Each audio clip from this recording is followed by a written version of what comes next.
Báwo ni ọkọ mi ṣàlàáfíà ni? Ṣé wíkẹ́ndì ta sánsán? Ṣé wíkẹ́ndì dùn? Olórí.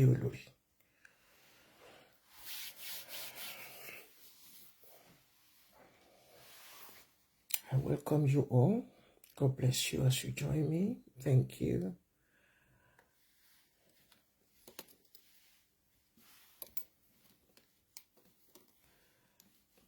Temitope, the new baby in the hood.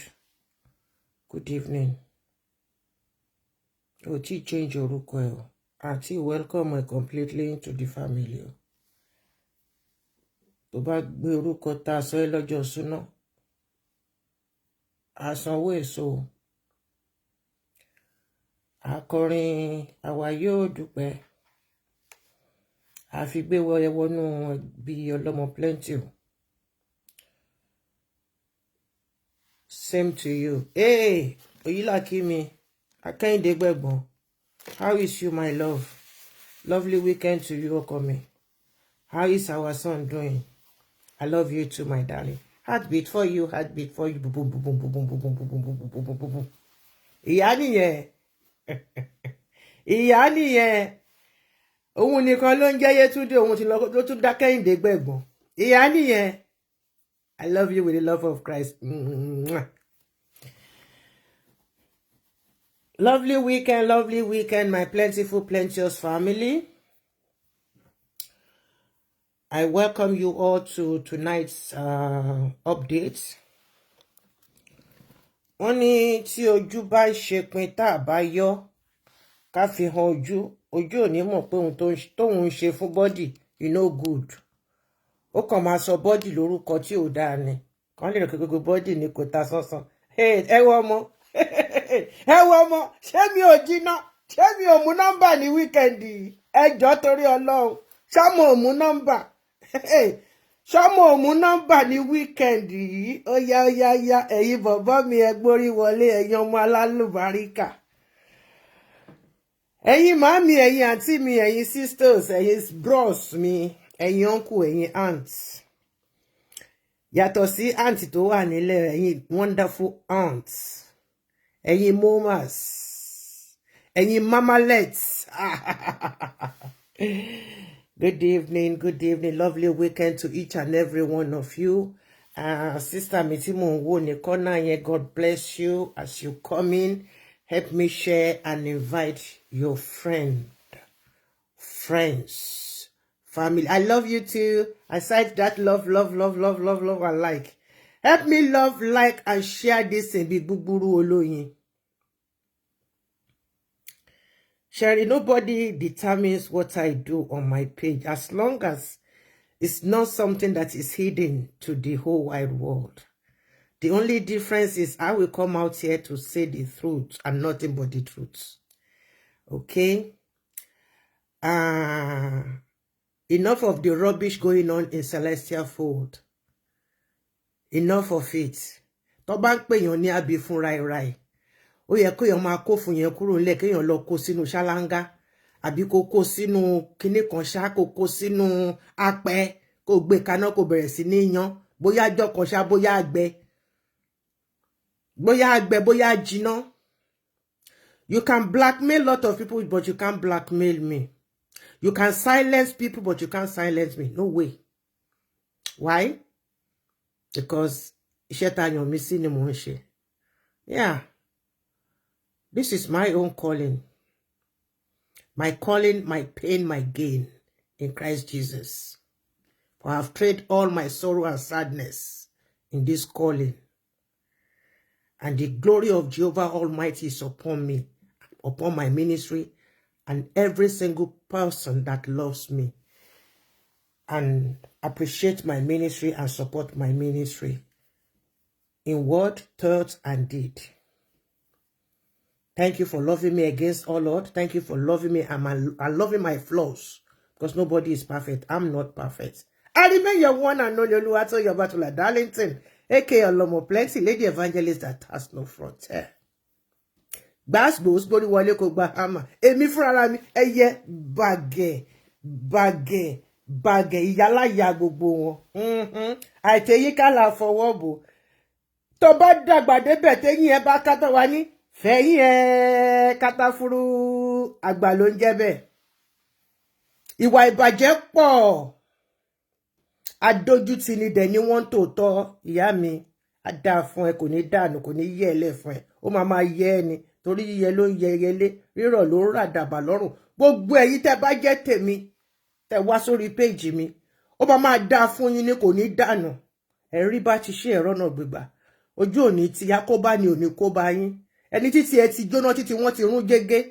Wọn ò ní ṣe kíni, wọn ò ní kóná mọ́ ti yín. Gbogbo ẹni bá sọ pé gbogbo ìjáde wọlé mi ó ní òun lára, ẹni náà ní lálàáfíà ìṣẹ́jú kan. Àṣẹ ọ̀run ni àṣẹ Èdùmàrè. Àṣẹ àwọn àgbàlagbà lẹ́nu mi. Pó ìtọ́ kì í balẹ̀ kó padà sẹ́nu. Mo wo Yorùbá fi mú débẹ̀ ni. Tí bá sọ fún yín pé ayípá tí ọmọ ojo sáré gúnlẹ̀jẹ̀. Àwọn bàrí wọ́n ti fi nǹkan gbowó lọ́wọ́ wa dànù. Àwa náà inú wa máa dùn, a máa láàrin jó. A dá fún ẹ jàre, ọmọ mi tó mọ gógó, ọmọ tó mọ bó ṣe ń lọ.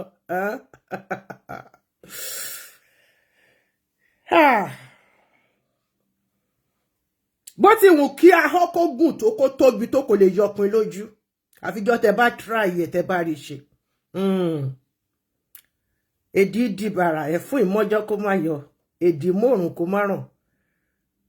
Ojú ẹ̀dán kì í fọ́, etí ẹ̀dán kì í di, kòkòkò làárọ̀ ta mi máa lè. Bàbá mẹ́rẹ̀ igi. Àgbéjúlẹ̀ lọmọ gègèlè rà. Kò yé yín ni, ìyáláyà ni mo jẹ́ fún yín. Funfun ní tèmi báláí látòkè délẹ̀. Ẹ kálẹ́ màámi Ọláyínká. Olórúkọ ńlá, olórúkọ tó máa ń dùn mọ́ mi nínú ní gbogbo ìgbà tí mo bá rí. Ọlá yín ò ní dànù. Gbogbo èso tó jáde lára yín kò ní bàjẹ́, kò ní ràdànù. Ojú owó ò ní sọnù. Eré ẹ̀ náà ẹ máa rí kẹ́ ẹ máa rí gẹ̀. Ẹ máa jẹ́ lájẹmọ́nú. Gbogbo yín pátápátá ni mo dúpẹ́ lọ́dọ̀ yín, ẹ̀yin abiyamọ àgbọ̀já gbọ̀rọ̀gbọ̀rọ̀. Ẹ̀yin tẹ́ ẹ̀ kì í fi gbá kan bọ̀ kan nínú, ẹ̀yin olóòótọ́ ènìyàn. Wọ́n ní tá a bá sọ àpáì, bàbá dẹ̀ sọ àásùn. K'Olúwa kó ṣáà ti máa báṣẹ́ rere mọ́ gbogbo wa lọ́wọ́. Ohun tí mo fẹ́ sọ lálẹ́ yìí, ohun tó ti ṣẹlẹ̀ sí mi ni. Torí wọ́n ní ọ̀rọ̀ ṣe rẹ̀ wò, ọ̀rọ̀ ṣe ni wò ká mọ́ bá ṣe máa kí ẹ tó ṣẹ̀ṣẹ̀ ṣẹlẹ̀ sí ní pẹ̀lẹ́. Níbi tí àwọn àgbà òṣì, àwọn àgbà òfò, àwọn atókùmákù, àwọn amọ̀nàrún má lọ ìjọ mímọ́ ti Celestial. Níbi tí ilé ayé wọn bàjẹ́ títí di òní yìí sí. Ẹ máa sọ pé ọ̀tá ìjọ mímọ́ yóò la erùpẹ̀. Ẹ̀dẹ̀ forí balẹ̀ níwájú pẹpẹ tẹ́ tí ń ṣépè yẹn. Ẹ̀yin kẹ̀ fúnra yín kẹ̀dẹ̀ ni ọ̀tá ìjọ. Ọ̀tá ìjọ nìkan tó wá kọ́ ni yín. Ọ̀tá ọmọ ọjọ́ ni yín. Adìyẹ gàgàrà ni yín. Tẹ́ ẹ fẹ́ kí tó ṣẹ̀ṣẹ̀ ń bọ̀. Àwọn tó ṣe chú tẹ́ ẹ fẹ́ kán gbérí. Kò ní dáa fẹ́ni tí ò ní dáa fún nínú gbogbo ilẹ̀ máa gbọ́ mọ́ yín sí. Ẹni bá ranjú mọ́ mi ojú àfọ́. Ẹni bá pè mí, ọmọ yín ló máa dáhùn láti ìran kìíní tí dé ìran keje. Wọ́n máa dáhùn yẹn. Lójijì ni.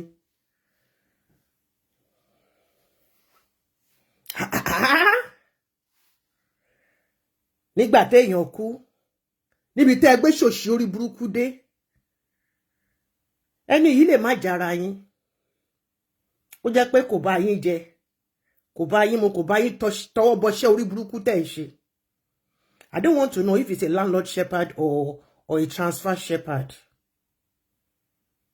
Ẹ ti ẹ̀ wò ó pé nínú yín bẹ̀ yẹn, ẹ ní ọmọkùnrin yìí gẹ́gẹ́ bí àbúrò àbí sàwáwù dédé. Ẹ kọ́kọ́ gbé àìsàn lé lọ́wọ́. Kéèyàn náà fún dùn òun, kọ́ fún dẹ̀ dùn yàn. Oṣù kìíní, oṣù kejì, oṣù kẹta kó dẹ̀ má lọ. ọ̀fun dídùn yàn di nǹkan tó ń gbé lọ sí ilé ìwòsàn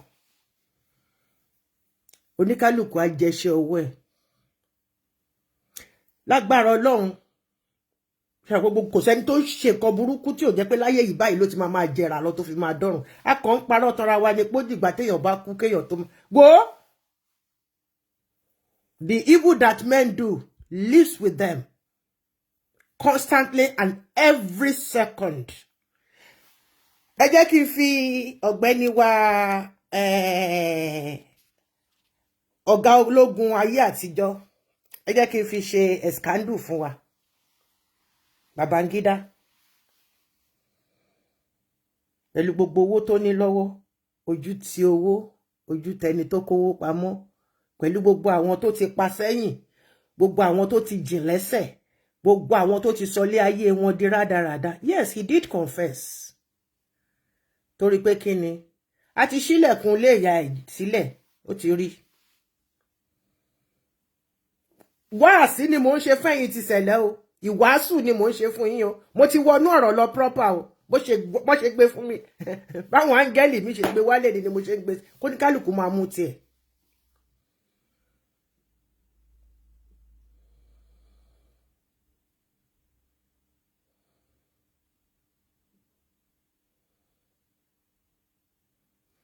Hey, yeah, it is well. It is well.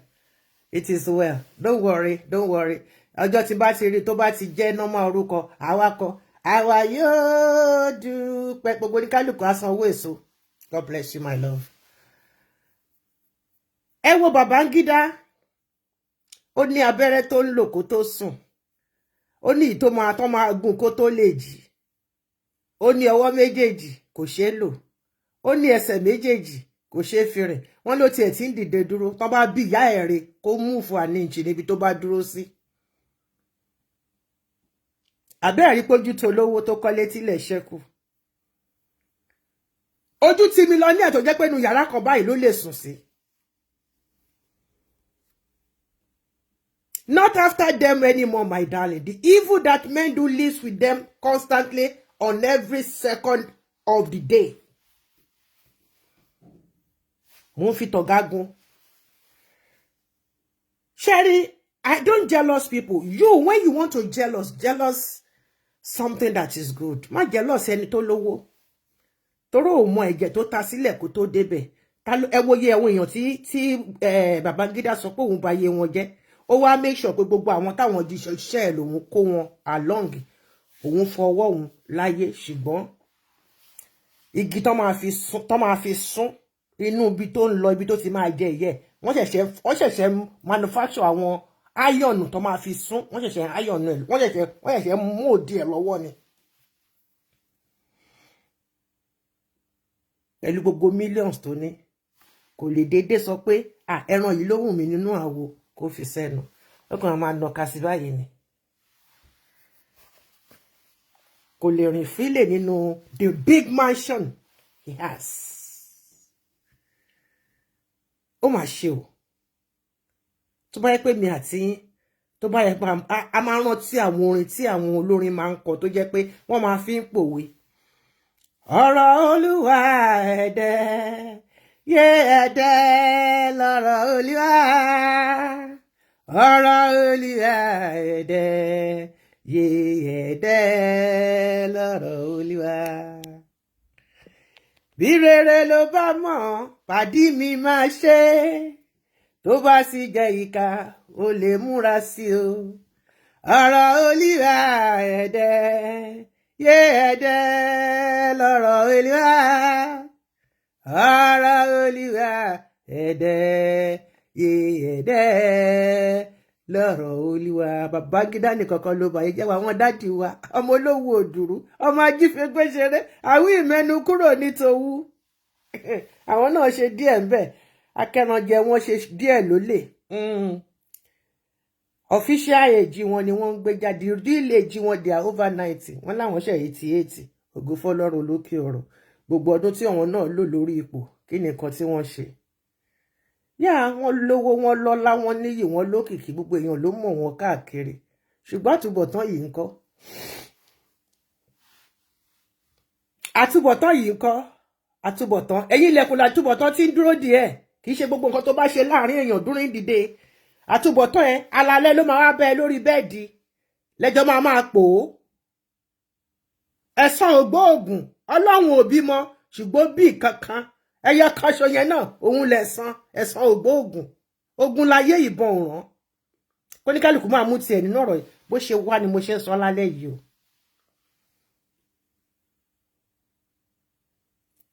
ẹ̀yin tínú pẹpẹ ẹ̀yin tí ìjọba ayé tí a ti fàya tẹ̀rù pé ṣì jẹ́ èèyàn you can silence people but èmi Ọmọ́tádé ṣe ẹ fún Ṣayọ̀ ó dòdì iṣẹ́ tí mò ń ṣe iṣẹ́ oríran mi ni mò ń ṣe gẹ́gẹ́gẹ́gẹ́ ẹ bá mi ṣí àkíní ìdànù bíi búburú ẹ bá mi ṣí ẹ onílé àti fàlejò nǹkan tí mo fẹ́ sọ yìí is not new it's all over tabloids. Celestia is there because it's been posted out since 24 hours ago and you can't call me and tell me that it's a lie because there is an eyewitness to what happened and I have the proof.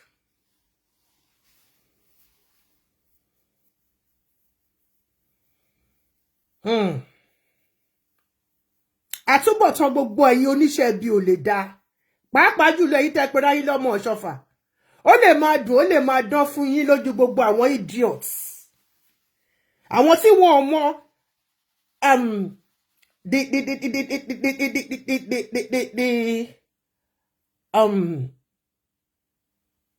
the spirits tó bá yín fà lóru àwọn ìyà tẹ́ máa ń jẹ lóru àwọn inú ibi tí wọ́n wọ yín lọ lóru tẹ́ máa jìyẹ tẹ́ máa dé láàárọ̀ tó máa dàbẹ́ ní pé ẹ̀sùn mọ́jú ẹ bá jí dé títa láàárọ̀ ẹ máa fẹ̀yìn kẹ́ ẹ máa fẹ̀yìn kẹ́ àwọn èèyàn máa sọ pé everything is fine nothing is fine with them. nǹkan tó ti ṣẹlẹ̀ sí mi rí ni years back I don't want to remember that year. Yeah, on the 12th, 3 days ago. We can be picture it daddy, but we can wave it aside. How many, so many, if you wait a la roll lásán. Pẹ̀lú gbogbo nǹkan. Tèmi àtọkọ mi tá ṣe ní sẹ̀lẹ̀. Tá ṣe fún trustee nílùú yìí wọ́n wá bá mi sin òkú ọkọ àwọn olórí burúkú yẹn ní kémi mo wo ketu wá mo ti repeat ẹ lórí kíní yìí fọ mi ò ní fi yín lọ́rùn sílẹ̀ mi ò ní ṣe kíní mi ní fi lọ́rùn sílẹ̀ tí gbogbo yín tẹ́ máa fi kúkú gbóná tẹ́ máa fi kúkú òṣì tí ajá máa lá òkú yín ẹ rò pé gbogbo ẹni tẹ́ rí ibi tí wọ́n sin sí tí wọ́n decorate ẹ rò pé ikú re ló kú tọ́ṣọ̀ kí ló dé tí wọ́n fi ju nǹkan sínú kíní Deborah kó tó di pé wọ́n lọ sí kí ló jù síbẹ̀ kó má bàa wá mú ẹ lọ níjọ́ tí mo ti sọ fún ẹ pé jọ́ tó bá tún lọ sórí ìbà bẹ́ẹ̀ ké lè máa gbé ẹ ṣé o padà débẹ̀ mọ́ lájọjọ́ tó ti ṣe Deborah ṣé o débi tán sí o lè débẹ̀ o wá lọ síbẹ̀ lánàá àná ni àníbí ìjẹta o wá lọ síbẹ̀ o wá lọ káwọ́ pọ̀n mo dẹ̀ mọ̀ pé ẹ̀rí ọkàn ń jẹ́ ẹ̀ gbogbo yín bẹ̀rẹ̀ sí ní kó fọ́tò ẹ̀ jáde shame shame shame. Tell me why you did well. Yeah, I love your preaching, but do not join them. Do not allow them to drag you into their miserable lives. Kyle. Spiritually, physically and mentally. Ọ̀fun Ọlọ́run tó ń gbé yẹn kẹ́ kó máa gbé lọ síbẹ̀ kó dẹ̀ máa tó ẹ mu kó dẹ̀ máa tẹ́ ẹ lọ́rùn. You are a son to be proud of. Do not mingle with them. They are all agents of Lucifer. Young and old. male and female. They are pretenders. They are sorcerers. They practice voodoo. They visit cemetery in the middle of the night. Woe unto workers of iniquities in this fold. Ojúkòrò kì í pa ojúkòrò jẹ. Share, and invite your friends. I love you all with the love of Christ. This is your girl, Oluwatoyin Batola, darling Teneke Olomo Plenty, lady evangelist that has no frontier. No nonsense. One lady battalion.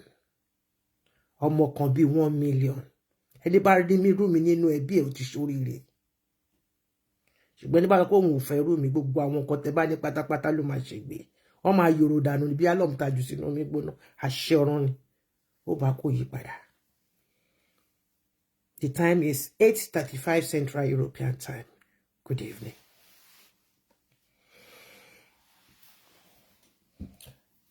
Apparently, a shepherd died. My age mate, 65. After orí fífọ́, ẹ̀dọ̀ dídùn, eyín ríro, akokoro, ọ̀nà fún dídùn, bèlúbèlú tó ń kúrú tó ń ga.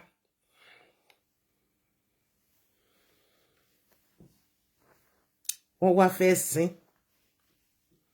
Ẹ wá ní ó gbọ́dọ̀ sọ 150,000 owó anointment tí ò tí gbà. Ayé yìí ti bàjẹ́. Bàbá wọn EMF àtàwọn ìránṣẹ́ yín ẹ̀ràn kiri ayé yìí ti bàjẹ́. So 150,000 yẹn ló máa ní kíni? Ló máa ní kíni? Ẹni tí ò bá ti ní ayọ̀ ọkàn lórí ọ̀rọ̀ Olúwa kò sí ní kò sí ọba àfi gbogbo inú ilé ayé yìí kan fi kówó sí fún kan jù sáàrin ẹ̀. Ẹni tó ní 1 naira ló máa lé kiri. Kò lè sísinmi nínú ilé ìdílé Ọ̀ṣọ́fà. Kò lè sísinmi níbẹ̀. Nítorí pé ẹ ti sọ ìfẹ́ àárọ̀ nù. Ẹ ti sọ kíni? Iṣẹ́ Olúwa ẹ ti sọ nù. Ẹ ti sọ di káràkátà.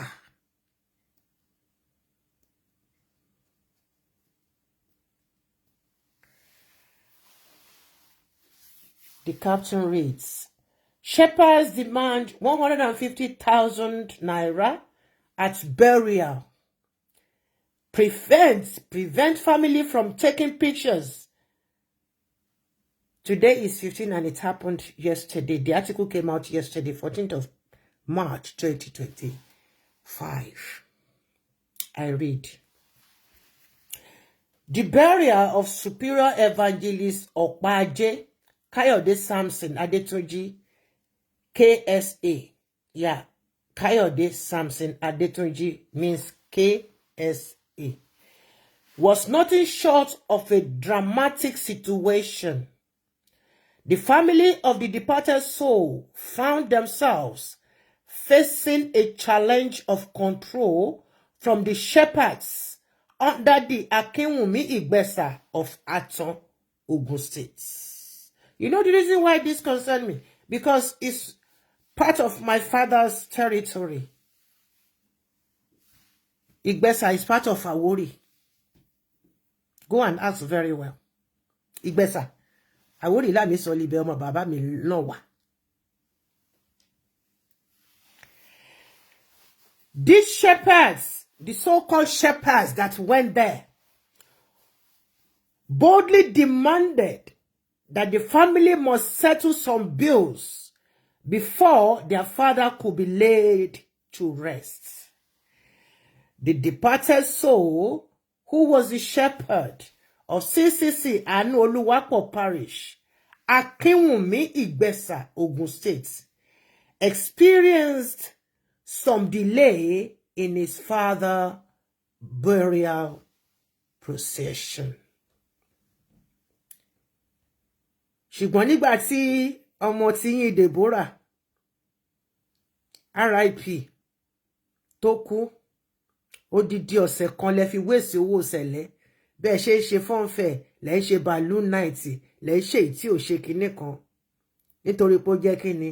Nítorí pé ó jẹ́ ọmọ Samuel, àbí? Ṣùgbọ́n gbogbo àwọn tó bá ti ṣiṣẹ́ ní under yín, tó bá ti ṣiṣẹ́ Olúwa ní under yín, wọ́n gbọ́dọ̀ tàràkà, wọ́n gbọ́dọ̀ ra ago ni, àbí?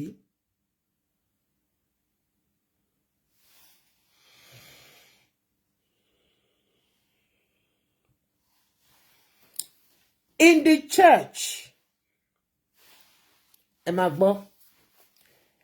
the church, in Celestial Church, according to the anointment exercise, is a powerful display of rank and authority. Yes, it's a powerful display of rank and authority, but it has nothing to do with the Spirit of Jehovah Almighty. It has nothing to do being filled with the Spirit of truth and honesty.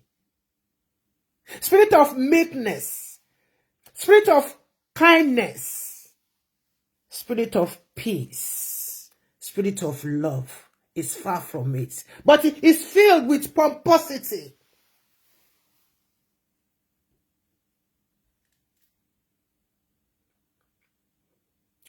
What a pity! Jesus wept. It is a privilege reserved for the pastor. Privilege reserved for the pastor láti máa jalè. Láti máa kówó iṣẹ́ tí kò ṣe. Òróró tó ń ta sí wọn ló tó jẹ́ pé ègún ni. Òróró tí ò ní ìmísí kankan bó ti wù kó kéré mọ́. Who said it should be like that? Where is it written? Gbogbo àmì òróró tí wọ́n ta nínú Bíbélì, wọ́n gbà kọ́bọ̀ ńbẹ̀. Because it's an impartation. Mr. EMF. Gbogbo àwọn tó gbórí sábẹ́ yín, you impart them with sickness, craziness, madness, stealing. Spirit of rogue. Spirit of cheating. Spirit of lies. Spirit of fake life. That is the reason why everybody is going gaga. Spirit of prostitution. Spirit of dog.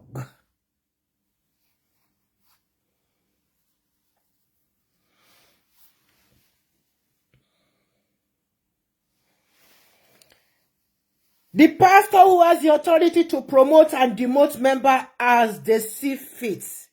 Do you really see who is fit?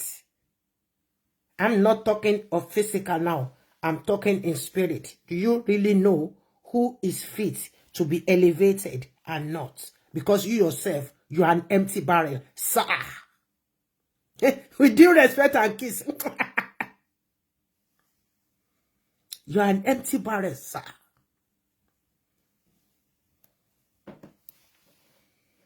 Don't allow anybody to fool you. Because people will be saying, that MOB, he's filled with spirit. You are filled with maggots. You are filled with demons. Sir, I will tell you the truth. Immediately, you accept the truth. As early as possible. The truth will set you free. And you will have upper hand against those lions, the wolves that surrounds you. Because even you yourself, you are nothing to write home, sir. Sherry Oriede, ó wúwo jù yín lọ in spirit. Oriede tó ti gbẹ. You are just an empty. Tí o bá sí pé ń ṣe tójú bọlé kiri, ẹ fi eléyìí sáré, ẹ fi tọ̀hún sáré, ẹ fi ta ẹ̀gbẹ́. Ẹni kí bàbá yín gan kó bọ́ṣọ sílẹ̀ lójijì. Tẹ́bà ní bá fún pa ìgbàdí gbogbo ẹ̀ tẹ́bà ní bá ń bẹ̀. Ẹ̀yin wèrè papọ̀ yìí.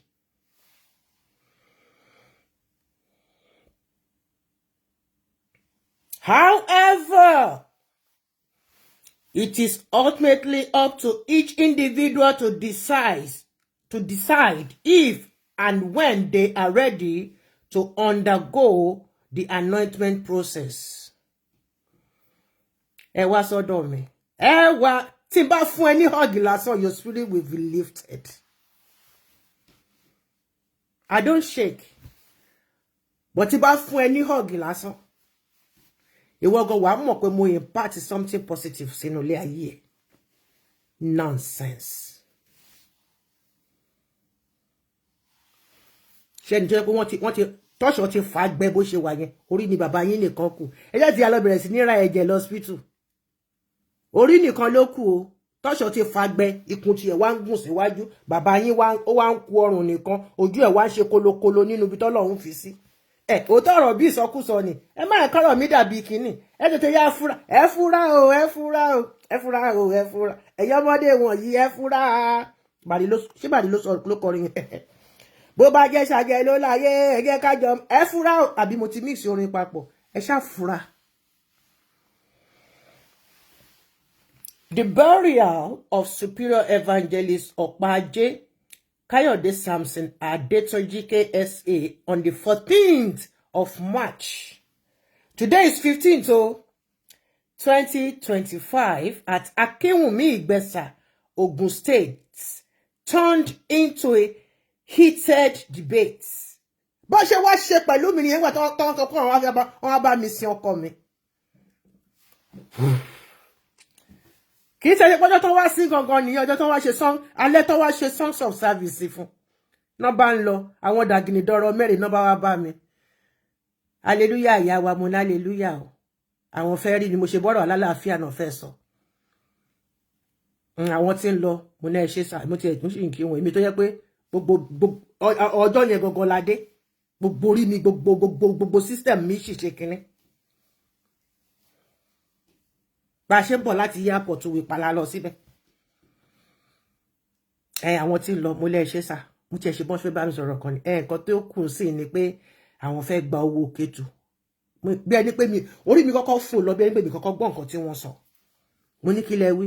Wọ́n náà wọ́n tí ń lọ sẹ́, mo ní hallelujah ẹ ṣé gan. Wọ́n ní àlówó Kétu, mo lówó Kétu. Mo ní ó dá ẹ lọ bó lórí ẹbí. Torí inú mi ti rú. Wọ́n ní àwọn ọmọ lórí ẹbí níbí báyìí o. Mo ní ṣùgbọ́n nìkan ló máa invite yín wá síbí. Wọ́n láwọn ọmọ lórí ẹbí, mo ní dá. Ẹni tó wà lọ́ọ̀kan yẹn, òun ni bàbá mi sìnkú, òun ló lórí ẹbí, who happened to be my late husband's brother. Wọ́n náwọn ò lè lọ bá anybody. Torí mi nìkan làwọn mọ̀, èmi àtọmọ mi làwọn mọ̀ lọ́mọ ọjọ́ mímọ́, torí mi àtọmọ mi nìkan làwọn sùtánà ń bẹ. Wọ́n ní kí n mú owó Kétu wá, mo lówó Kétu. Ẹ dẹ̀ fẹ́ gbà lọ́nsìn, àwọn envelope Kétu, wọ́n ṣe pé ní envelope Kétu. Mo ṣáà sọ pé Olúwa Tóyìn tẹ́rẹ̀ ẹ nínú, má gbé wà ẹ yọ, Olúwa Tóyìn tẹ́rẹ̀ ẹ nínú.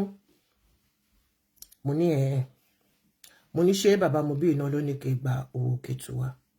Mo ní ẹ lọ sọ fún wọn pé màá mú wá fún wọn, àbí kẹ́ ní káwọn fún ara wọn wá gbà.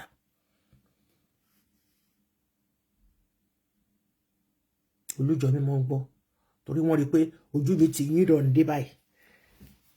Dúdú yẹn, brown tó wà bẹ́ẹ̀ yẹn, ó ti yí sínú, ó ti ń yọ ẹ̀jẹ̀. Bí mo ṣe sọ̀rọ̀ yẹn tán báyìí, mo kàn lọ sínú ẹ̀mí ni.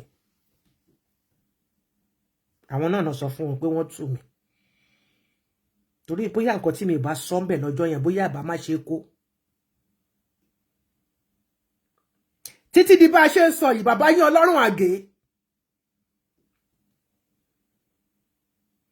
Nígbà tí bàbá yín Ọlọ́run àgé máa wá sí Belgium yìí pẹ̀lú ìyàwó ẹ̀ onídìí odó tí ó tẹ́ pọ́ tiẹ̀ tí ó yìí ọ́gìlì ń gbà yẹn. Kò ṣẹ̀yìn mi, kò ṣẹ̀yìn ọkọ mi tá a gbé wọn wọ̀lú yìí.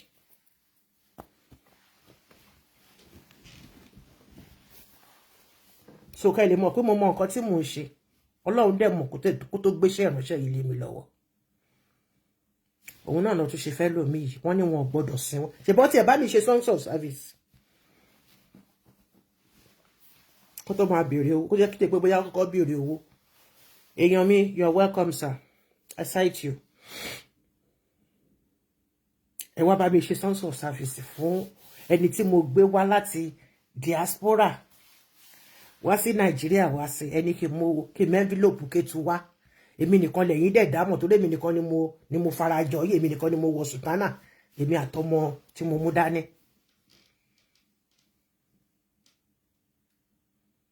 Ó tẹ́ bá rí mi tí mo bá ń fi ìkanra sọ̀rọ̀ títí di bá ṣe ń sọ̀rọ̀ yìí. Wọ́n sọ fún mi pé ajá ló ń gbó. Wọ́n fẹ́ correct nǹkan tó ṣe sí mi. Wọ́n sọ pé ajá ló ń gbó kébì. Màá tú yín síta. Gbogbo ayé á mọ ẹni tẹ́ ẹ jẹ́. You are nothing in spirit and you are nothing physically. Ẹ̀mí òkùnkùn lásán lẹ lò. Ajá kì í gbó kéyìn ẹyọ ó ṣe wò, kò sí ohun tá lè fi mí ṣe. Àfẹni tí ò bá so mi, tó mi ò bá sun lára ẹ̀ lókù. Ẹ̀yin wèrè yìí. Ẹni ẹlẹ́ni kú. At the age of he is my age mate, 65. Ẹni wọn ò gbọdọ̀ sín. Nítorí pé ó jẹ owó anointment tí ò tí ì gbà. Ẹ jẹ́ ká máa kàrọ̀ lọ. The officiating shepherds shocked everyone by demanding that the family of the departed soul must pay for the rank of venerable superior evangelist, as their father was supposed to receive the rank before his passing. Supposed to receive it. Just because wọ́n ti forúkọ ẹ̀ sílẹ̀ sínú ìwé. Ẹni gbọ́dọ̀ san 150. Kò ní dábòrò bákà ṣége. Wákà.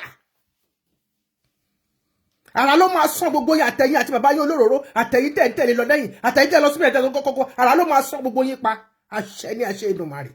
Torí kà ní orí yín ti bàjẹ́.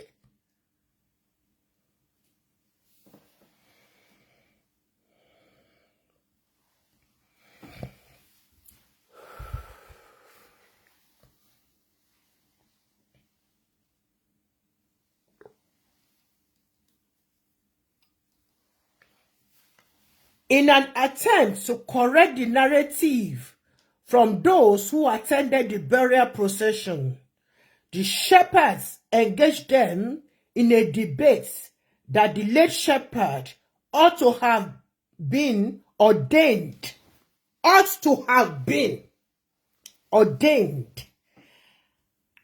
venerable superior evangelist on the 9th of March, a week before his demise. Ṣé rí pé lórí burúkú ni yín nísẹ̀lẹ̀. Ṣé rí pé wèrè ni yín, asínwín ni yín, ẹ̀yin olòṣì tẹ́ wà nídìí kẹ́kẹ́ máa lọ ṣe fáìn bàrà kiri. Ẹ lọ gba owó lọ́wọ́ òkú, ẹni tó kú tí ó jẹ́ pé kò plan ní ẹ̀. Ẹ kọ́kọ́ gbé ìdààmú lé lọ́wọ́, ẹ kọ́kọ́ gbé àìsàn fún. Wọ́n tinú kan bọ́ sínú kan.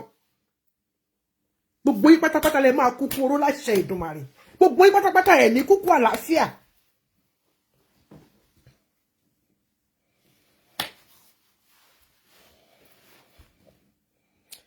He ought to have been ordained. Ought to. But he's been sick for months and months and months and months.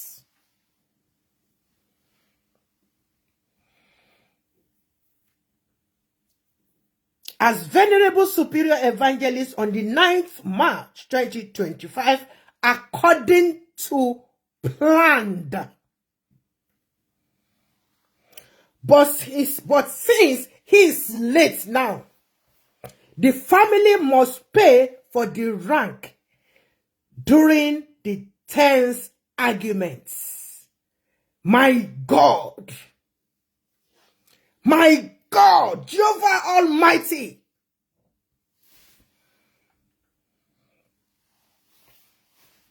Those shepherds prevented people from snapping last opportunity pictures and making videos as evidence. They refuse.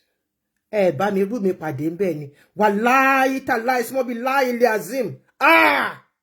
Pẹ́pẹ́ ìyá ti lọ pọn mọ́ jù. Torí màá ní kán lọ kọ́kọ́ wọnú ilé lọ kán lọ bá mi mú ìfì wá ni. Màá fi yín. Ìfì tí màá ti jẹ pa kán bá mi bu ata àti iyọ̀ kán mix ẹ̀ papọ̀. Màá fi sára fi báyìí màá fi yín kúrò ńbẹ̀. Kí ló ń jẹ́ bẹ́ẹ̀? Ẹ rò pé ẹ mọ̀ pé tífì ìkíná fi ń wọn ẹni ẹ rò pé ẹ mọ̀ bó ṣe fúyẹ́ tó yẹ ló ṣe lágbára tó. Màá ti ní kán bá.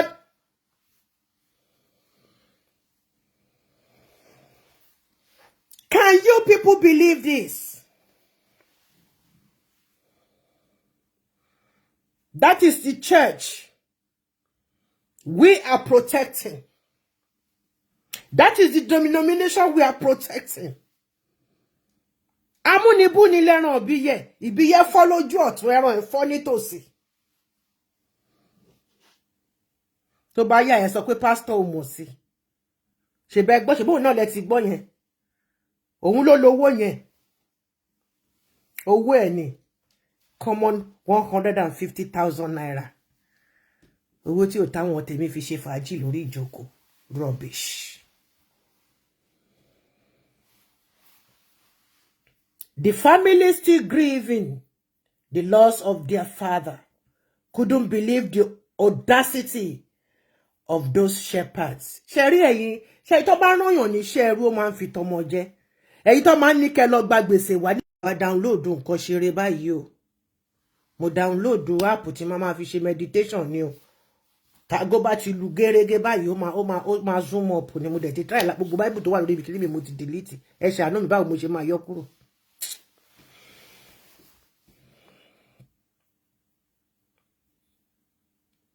They didn't even stop to consider the family's emotional state or the reasons behind their actions.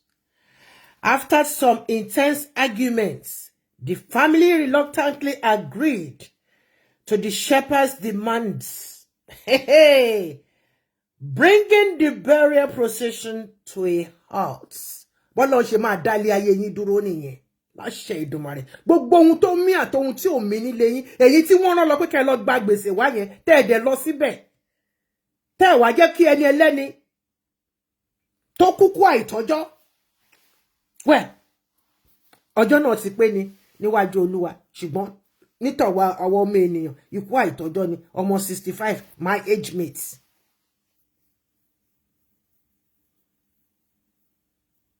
Wọ́n láti dance to your tune. Pé kẹ́ má sọ òkú bàbá àwọn àtòkú ọkọ òun, kẹ́ má sọ di yamayama. Ẹ rí páyé yín ti bàjẹ́. Lọ́jọ́ tẹ́ bá kú, wọ́n ṣe máa ṣe fáwọn ọmọ yín nìyẹn. Kò sí iye tẹ́ lè ti san sílẹ̀. Alátakò máa dìde lọ́wọ́ ọ̀tún àti lọ́wọ́ òsì. Àmọ́ life fún gbogbo ẹ̀yin tẹ́ ṣe send me ní information. Ẹ ṣàánú ajé. Ẹ̀yin náà bọ́ sórí line. Ẹ̀yin náà bẹ̀rẹ̀ sí ní ṣe. Ẹ jẹ́ ká gbogbo akájọ máa ṣe. Ẹ má máa send ẹ̀ sọ́lúwa tó yìn nìkan. I really appreciate you all. The controversial situation has sparked outrage among Celestial members worldwide, of course. The tension and drama surrounding the burial of Superior Evangelist Opaje Kayode Samson at Detunji KSA truly highlighted the power dynamics at play within the church. Irọ́kọ̀ lẹ́ni yìí pa ohun tó ṣẹlẹ̀ sí mi ni. Ohun tó ṣẹlẹ̀ sí mi ni. Wọ́n ní fi abẹ́rẹ́ gún ara ẹ̀ kó tó fi gún ọmọ ẹyẹ kó mọ bó ṣe ń dùn yàn sí. Ó sì ń dùn mí lọ́kàn mi títí dọ̀la. Pé pẹ̀lú gbogbo mo ń sọ. Ẹ̀yin olórí burúkú ọmọ ìdílé Ọ̀ṣọ́fà ẹni kí n máa pariwo kí n máa sọ lọ. Àbí ìtorí ẹni nísinmi torí ewé orí omi nísinmi. Àárín yín máa tú ni. Àárín yín ò ní tò. Inú ìdílé yín ò ní nísinmi. Torí mo ṣiṣẹ́ fún yín nílùú yìí. Bẹ́ẹ̀ ni iṣẹ́ Olúwa ni. Ṣùgbọ́n ìmọye pastor ló wá sí ìlú tó jẹ́ pé èmi àtọkọ mi adìdá sọ pé trustee ò ní parẹ́ nílùú yìí torí trustee la fi bẹ̀rẹ̀ bíbá ẹ mọ iye ọmọ tí parish yẹn tó bí parish ẹyọ kan ṣo yẹn ẹ mọ iye ọmọ tó bí káàkiri ó bí títí tí ó bí dé Holland parish ẹyọ kan ṣo yẹn ẹ̀yin olórí burúkú olóṣì àgbà lọ́wọ́ Mary ẹ máa tọrọ jẹ gbẹ̀yìn ni kò sí bẹ́ẹ̀ ṣe lè ní tó torí ẹ sọ pé irọ́ ni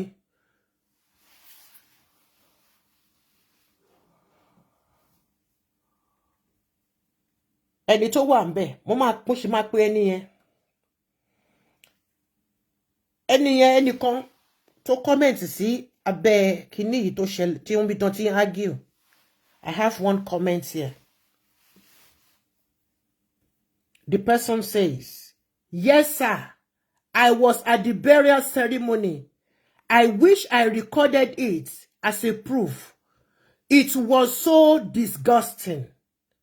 They told the deceased eldest son to pay 150K. It was an eyesore. However, they didn't pay though. It's you that thought that they didn't pay. They did pay. They reasoned with them. Àwọn olóṣì alátẹnujẹ. Àwọn olórí burúkú olóṣì alátẹnujẹ ìdílé Ọ̀ṣọ́fà. Torí pé ó jẹ́ pé owó kíni? Ó jẹ́ owó tó jẹ́ pé owó pastor yín. Àbí? Torí pé ó jẹ́ pé owó pastor. Gbogbo ẹ̀ náà àkúkú rí lára wọn. Ọrùn nìkan ló kù bí tefolo. Ẹ lè nísinmi. No peace for the wicked, says the Bible.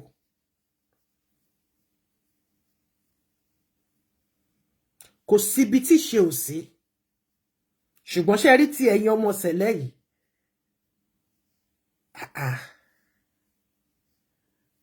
Àwọn ọmọ bàbá Ayọ̀ Babalọ́lá. Ọlọ́run ṣá lò wọ́n láti gbéjọ kalẹ̀ ni. Tí àwọn tó kù náà. Ọkùnrin kúkúrú ìkàrẹ̀ arọ tó ń gbàdọ̀bálẹ̀ ènìyàn. Ṣèbọ́ Ọlọ́run lò náà ni. Ṣèbọ́ Ọlọ́run lo orúkọ ẹ̀yẹn láti fi gbéjọ kalẹ̀ ni. Ṣùgbọ́n tẹ̀yin ọmọ aláìlójútì, olè, ọ̀lẹ, olórun atọ̀lé, olórí bí igunlé. Alápá má ṣiṣẹ́. Tẹ́yẹ pé non-entity ni yín in public, tẹ́ bá ti dárúkọ Ọ̀ṣọ́fà, you are nothing. Nobody knows you. Orí gbogbo yín bàjẹ́.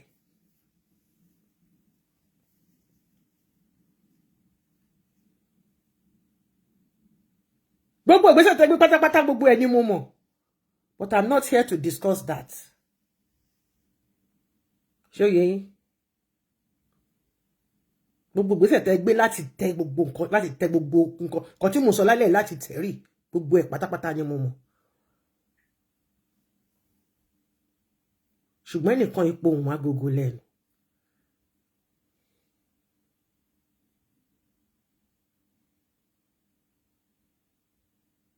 Oyè tó yẹ kó jẹ ní March 9th. Ṣé àgọ́gẹ̀ tẹ́ wà? Tẹ́ ti lọ gbèrè ìtìjú? Tẹ́ wá ṣèdí rubbish orí media fún wa pé nǹkan tó ṣẹlẹ̀ ń bẹ ni. Ojú tó lé ojú tó kó èèyàn ló ń jẹ́ bẹ́ẹ̀. Àgọ́gẹ̀ lẹ wà ní on the 9th yẹn o. Abẹ́ ti gbàgbé.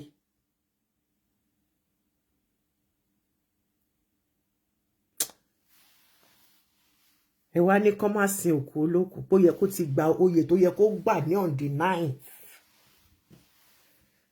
Ṣé àgọ́gẹ̀ tó ti wá jẹ́ point of anointment nsìn? Àbẹ́ni tó wà lọ hospital tare òyà ló yẹ kó gbé wá ságọ́gẹ̀ kó wá joyè. Torí pé ẹ fẹ́ fi certificate yẹn sínú pósí ẹ̀. Àbí kí ni? Torí I don't understand. According to calendar, on the 9th, lágọ̀gẹ̀ tẹ́ ń bẹ̀bẹ̀. lọ́wọ́ ta lọ́n kan jẹ́ kẹ́ ṣe nǹkan tẹ́ fẹ́ ṣe tán fún yín tán set timer fún yín ẹ̀yin olòṣì olórí burúkú ẹ̀yin tẹ́ ẹ̀ ní ọpọlọ tẹ́ ẹ̀ rò tẹ́ ẹ̀ mọ̀ ìtókù nínú ọ̀rọ̀ yín gbogbo nǹkan tí bàbá yín ṣe tọ́lọ́wọ́n ọba tó lo bàbá yín fún láti ṣe gbogbo ẹ̀ lẹ ti fi olè ojú kòkòrò àìnítẹ̀lọ́rùn lẹ ti fi bàjẹ́.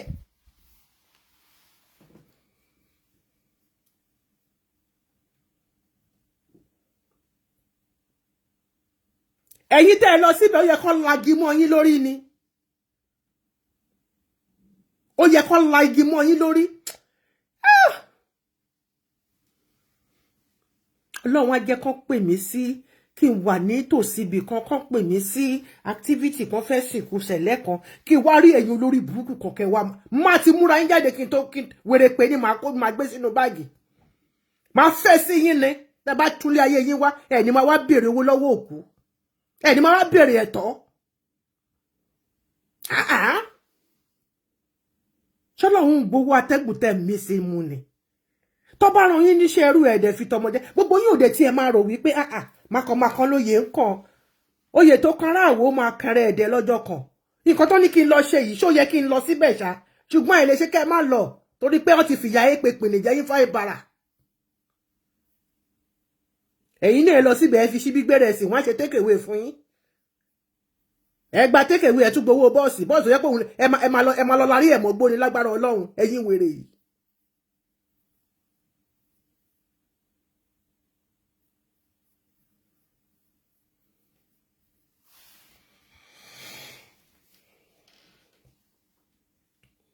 ṣó yẹ kó rí bẹ́ẹ̀ nínú ìjọ mímọ́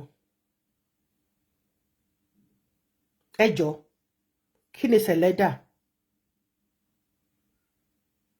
nígbà tèmi mọ̀ ṣẹlẹ̀ tẹ́bí bá ń pa ẹ́ tó bá ń bọ̀ láti ibi iṣẹ́ àbí nǹkan kan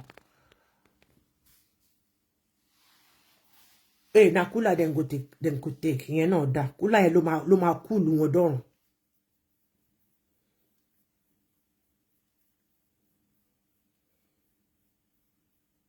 ẹ̀yin tẹ́ ń rìnrìn òṣì tó ń lọ ní kẹ́ máa lọ jẹ́ṣẹ́ wọ̀nyí ǹjẹ́ tí ẹ ronú wípé bẹ́ẹ̀ ṣe ń lọ sẹ́pọ́n tó ṣe rán yín pé kẹ́ lọ gba owó òkú pé wọn ò gbọ́dọ̀ sin òkú ẹ̀yin gangan fúnra yín lè má délé.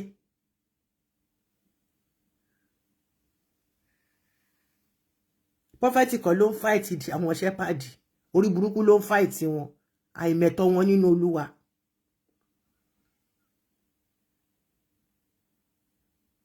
They are of zero spirits. Ṣé mọ̀ pé mò ń sọ? Mo ní arọ lọ̀rọ̀ tó wà nílẹ̀ yìí, arọ tó máa ṣe kíni, tó máa mú afọ́jú kọjá lójú títì. Ṣé rí pé wàhálà á so. Ẹ rí kórí tí yín ò pé, wọ́n rán yín níṣẹ́ ẹrú ẹ lè fi tọmọ jẹ. Kó má tẹ̀lé pé bàbá àjò vegan wà ńbẹ̀ torí àwọn ní tax force ọ̀ràn àwọn non give press report ni wọ́n ń fẹ̀yìntì bí ẹni tó fẹ́ bímọ tó fẹ́ gbọ́mọ jáde lábẹ́.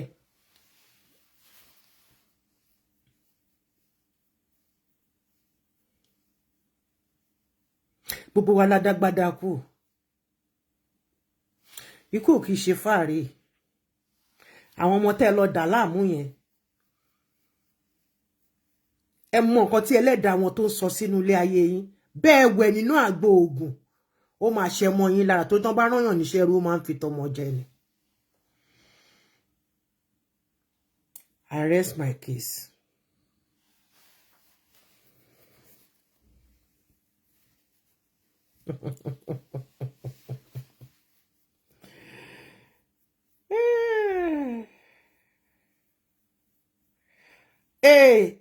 News improve oh, news improve oh.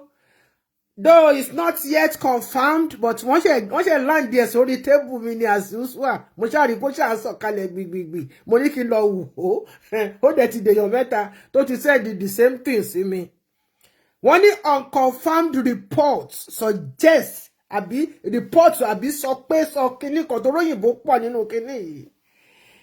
That Assistant Most Superior Evangelist Ajovi has been removed as the task force chairman with a former commissioner of police. Former commissioner of police ni wọ́n fi replace wọn as the new substantive chairman of the task force. Stay tuned for updates on this developing story. Mo ṣáà rí wọ́n ṣáà ju the same thing sí mi káàkiri. Ebele ìṣe jù nítọ̀hún jù nítọ̀hún oní fídíò gan ju fídíò. Ogun máa jà o. Bàbá Àjòfí wọn jẹ́ kẹ́ gbádùn. Some of the assessments of Trump. Wọn jẹ́ kẹ́ gbádùn kí ló ti jẹ́. Ọmọ tẹ́ ṣe lọ bí ọmọ táyé bí láyé pọ̀ mo ṣáà rí pé wọ́n ṣáà ń jù mo ṣáà rí pé the same thing ni gbogbo yẹn ló fi ń bẹ̀rẹ̀ gbogbo ẹ̀. Wọ́n ní wọ́n yọ bàbá Àjòfí finally. Ọlátọ̀ṣọ́ Matthew ṣé kan nínú àwọn bodyguard ẹ ló ní kó lọ gboyè kó lọ gba ipò bàbá Àjòfí gbogbo yín báyìí lẹ máa para yín ẹ máa ṣọ́ra yín láàkégbẹ̀yìn ni. Sure. Kí ni mo sọ ẹ máa ṣọ́ra yín láàkégbẹ̀yìn ni lórí ọ̀rọ̀ oyè òṣòyè yìí. Mo ṣáà rí tó ṣáà ń drop ẹ mo ṣáà rí ṣe mọ̀ pé èèyàn máa rí nǹkan tí oníkálukú sẹ èèyàn máa rí beginning ni kí ni expected from èèyàn mẹ́rin tán sẹ́mi nìkan. The same story ni gbogbo wọn send sí mi. Àwọn tèmi ẹjọ́ kó ní kálukú lọ sí Facebook ẹ o. Ó mà ṣe o.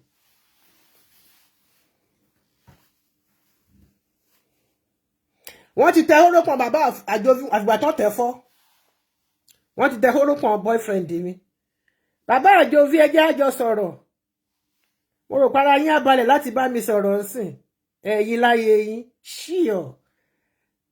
Ẹni tó bá lọ pé òun rí mi kò réèyàn kò ní rí nǹkan kan. Ẹni tí ò rí mi kò rí nǹkan kan o.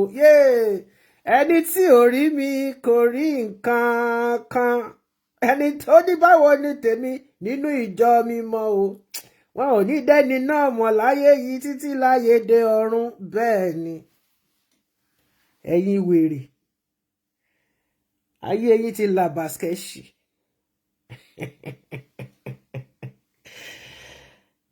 Share. I rest my case here tonight. Good evening, everyone. Ṣé mọ̀ pé mo máa gbélé ìkalẹ̀ torí cross wà nínú ẹ̀.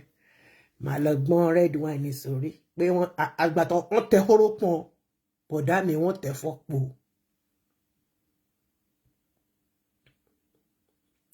Báwo ni kò ṣe qualify ìjàre o?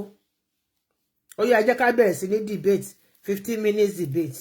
Kí ló dé tí bàbá Àjòfí ò ti ẹni tó bá lè sọ reason tí kò fi qualify for that post. Ṣé torí pé wọ́n dóbòde bẹ́ẹ̀ ni? Àwọn ọmọ wọn tí wọ́n tán ṣiṣẹ́ lábẹ́ wọn tipẹ́tipẹ́ láyé tipẹ́tipẹ́ kó tó kú káwọn kan wọ́n line up wọn sílẹ̀ nídìí ilé Ọ̀ṣọ́fà. Ó kú àmúmọ́ra ẹ̀yin tèmi ẹ jọ̀ọ́ o ẹ má bú boyfriend mi o ọkú mi ni bàbá Àjòfí alọ́lọ́mọ plenty mo gbọ́ pò dárúkọ mi lórí program kí ni mo tún ṣe o kí ni mo ṣe. Ṣé English náà fi ń ṣe ni ẹ gbàgbé English kan náà fi ń ṣe English no be my language Yorùbá gan kò kí ṣe language mi àwórìlédè mi àwórìlé mi sábì sọ pọ́nbélé. Mo fẹ́ da red wine sórí Ọlọ́run tó bá yẹ pé downstairs ni mo ti ń ṣe program yìí màá kàn fi yín síbẹ̀ máa lọ wọ́n tún ti àwọn ẹlòmíì tún ti jù tí wọ́n síbẹ̀ ogun máa jà o ẹ̀ẹ́dẹ̀ ṣàánú mi kẹ́ ẹ fi mí sílẹ̀. Wọ́n ṣáà ń sẹ́ǹdì èwo tún leléyìí èwo lẹ sẹ́ǹdì yìí o ọ̀gbẹ́ni èwo lẹ sẹ́ǹdì yìí o ẹ má táìpù mọ́ kí má mi ò because mi nílé play ẹ̀ mo wà lórí láìfù ni o èwo lẹ sẹ́ǹdì ẹ ṣàlàyé ẹ̀ ní ọ̀rọ̀ kan méjì tó wáyé pé nǹkan tí mo lè jù sí wọn létí ń bí ni ire o.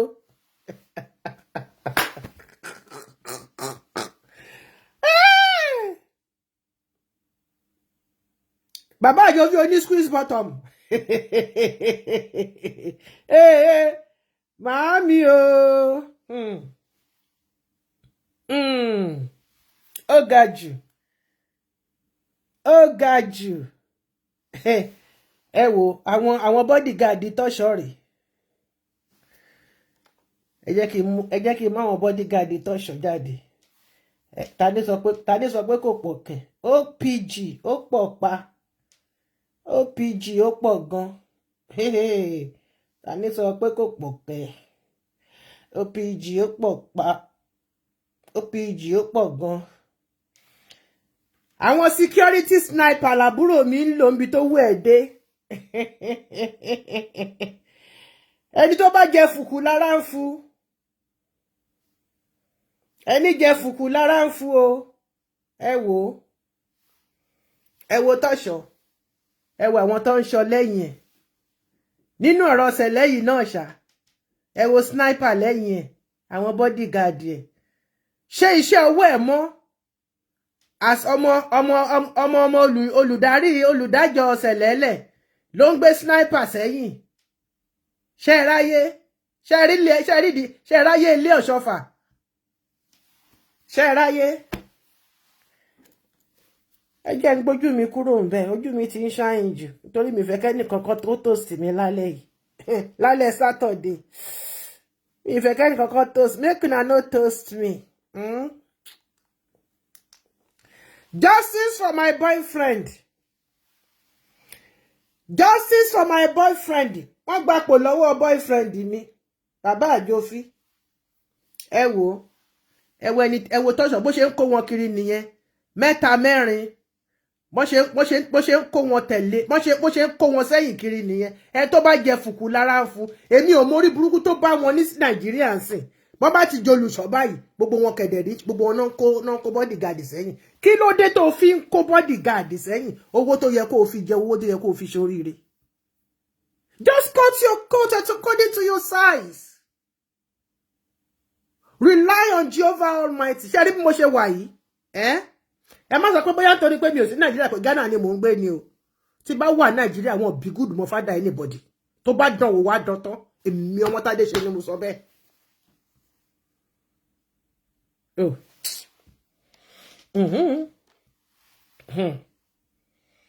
Odò tó bá kéré ló máa ń gbéyàn lọ o. Odò téèyàn bá fojú di òun ló máa ń gbéyàn lọ.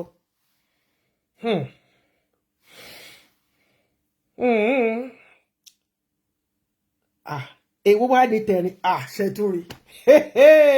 The same message náà tún jù sí mi. Wọ́n ti ẹ̀jú wá. Wọ́n kọ́kọ́ ju líǹkì sí mi. Wọ́n tún fi kí the same story tún ni. The same story yìí náà ni o.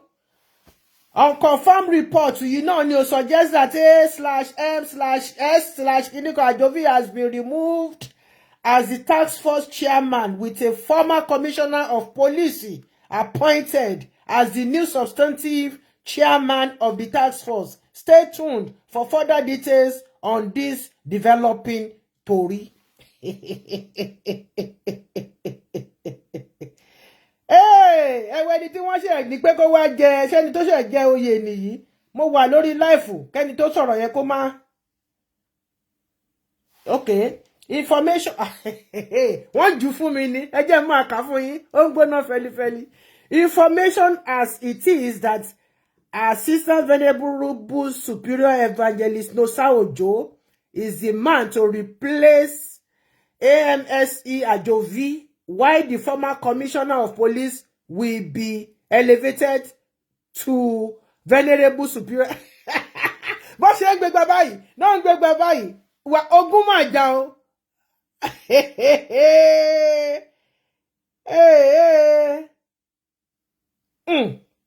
Ẹ̀wẹ̀ ni tí mi ò lè play voice message o, mi ò lè play voice message, because bá play voice message ìwọ tó ẹ̀yin tẹ́ fún mi ní kíní bẹ́ẹ̀ ṣe send the voice message ẹ kọ́kọ́ máa kọ tí bá play voice message ẹ fẹ́ jẹ́ kí n sell yín out nìyẹn o. Ìpè bàbá tọ́ṣọ ni tọ́ṣọ ń lò ìjọba ló ń lò ìgbọ̀tọ̀fà là ń lò ọ̀dẹ̀ arìndìn dọ̀dọ̀yọ̀ ẹjọ́ who go befriend me mo ní ìdẹ tó máa gbé mi lọ ṣayé lálẹ́ yìí. Ó ga o ẹ wò ó ẹni tó fi ṣe oyè come out jàre. ẹni tó ní kó máa ṣe kinní sìn yín nìyí o ṣe rí wọn náà ṣiṣẹ́ débẹ̀ ni àwọn ò tiẹ̀ tí ì níkùn àwọn ò níkùn tiwọn àwọn ò níkùn pọ́pù náà fi tẹ téèpù etí aṣọ wọn wọ́n wá wọ blue kán lè mọ̀ pé wọ́n ti lo pọ́pù ṣe rí madness wà ṣẹlẹ̀ ṣá kán lè mọ̀ pé ó ti gba pọ́pù ó ti lo pọ́pù kó tó ṣe lo blue ó wá combine méjèèjì papọ̀ ìyà ń jẹ gbogbo yín àwọn oyè tọ́lọ́run ò mọ̀ àwọn oyè tó gun ọ̀run tí wọ́n kọ̀yìn sí tẹ̀ ń fúnra yín jẹ oyè tẹ̀ ń jẹ without anointing without portfolio without the spirit of the living God tẹ̀ ń elevate sí ara yín ìpè bàbá tọ́ṣọ ni tọ́ṣọ ń lò ó.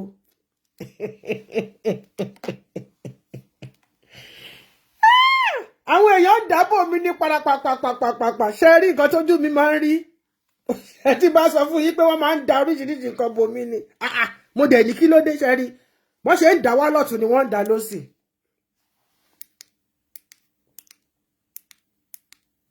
wọ́n ṣe ń dá wá lọ́tún ni wọ́n ń dá lọ́sì nǹkan tó kọ́kọ́ gbé jáde wọ́n tún ti ìgbàdàn tó ti change ẹ̀ wọ́n ṣe ń gbé lọ síwájú náà ń gbé lọ sẹ́yìn ẹ tó bá fẹ́ fún mi ní information ẹ má send mi ní voice message ẹ táìpù ẹ ní capital letter kí n lè rí kà kí n lè kà fún gbogbo ayé ẹni bá send mi ní voice message tí n bá play voice message yín yáwá gáàsì nìyẹn gbogbo ẹ̀yin tèmi tẹ́ ń fún mi ní info ẹ ṣe gan-an ẹ wá lọ yọ boyfriend mi ẹnìkan tó mọ̀ tó tọrọ mi ọ̀rọ̀ mi máa ń yé wọn. ìyá ọlọ́mọ plenty mo gbọ́pọ̀ dárúkọ mi lórí kínní lẹ́ẹ̀kan kí ni mo ṣe náà ọmọdún àbájọ mi ẹ gbọ́ Yorùbá ẹ sọ Yorùbá èkó fún mi. àfìgbà tẹ́tẹ́ hóró kan lọ́fà mi tẹ́tẹ́ fọ́ tọ́ṣọ́ anyway àṣpẹ́ àwọn náà bàbá àjòví náà dóbòde bẹ́ẹ̀ ni bàbá àjòví dóbòde dé ráǹkì yẹn ni nígbà tí ọgọ́sì dẹ̀ ti lọ èrò máa pọ̀ tó máa ya kúrò lọ́dọ̀ lára pásítọ̀ o ọgọ́sì ni wọ́n ń wá ibi tí wọ́n máa gbé sí nísìn tí wọn ò dẹ̀ bí gùdù mọ́ fádà wọn kọ́ máa tẹ̀ lọ́rùn ẹ máa wò ẹ̀lẹ́ ò fèṣù lábúlé Sátánì ti wà lábúlé nídìílé ọ̀ṣọ́fà Sátánì ti jókòó síbẹ̀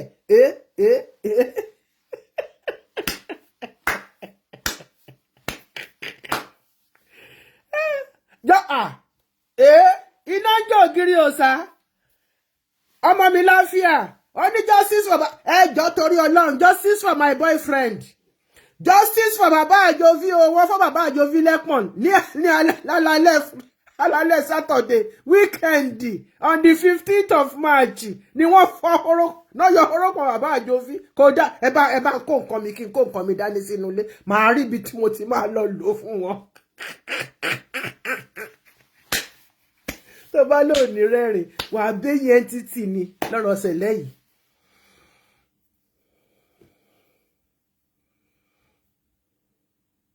bẹ́ẹ̀ ni pain yẹn gbọ́dọ̀ lọ ní tí bàbá àjòví bá gbé mi jáde torí èmi ni mo ṣe máa sùútù pain nǹkan mi. iná jó ògiri òsà ọmọ mi láfíà ẹ kú iṣẹ́ Olúwa. bàbá ò lè fi ronú pa aṣọ ò lè kú bàbá fúnra rẹ̀ tí bá ṣe báyìí sí bàbá àjòví tí mo bá ṣe báyìí sí wọn tí mo tún mú backyard tí mo ṣe yẹn náà tí mo ṣe báyìí tí mo wọnú kíṣì lọ tí mo lọ ṣe dùndú àti dòdò tí mo wá ṣe ata kí mo kó sínú tilapia àti dòdò tilapia tó gbé dòdò hanu bàbá ajẹ́ màá wá ṣe kí ni màá bá wọn wá red wine àwọn òkì gbé red wine ti wá sínú fridge o room temperature ni tó bá máa fi mu gíláàsì méjì bàbá máa sọ ní tó bá dòdò màá ju wọn ló yá bàbá kò sí lónìí lọ́rọ̀ yìí iṣẹ́ yá ẹ wá mú ṣẹ̀ṣẹ̀. We no go gree oh, we no go gree. We no go gree oh, we no go gree. Justice for Baba Ajovi, we no go gree. We no go gree oh, we no go gree.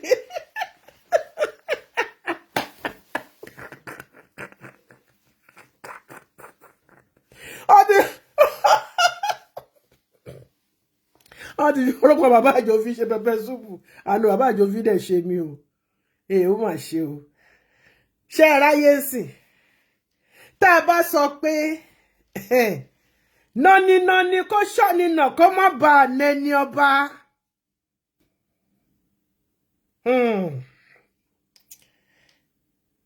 mílíṣèkì yẹn ó máa dà ní gọ́ ebi náà wá mú nǹkan tí bá máa jí láwọn ọjọ́ kejì ojú máa ṣáná ni ẹ mọ̀ pé fresh milk ni mo gbà. a ti bẹ̀rẹ̀ protest nìyẹn we no go gree o we no go gree.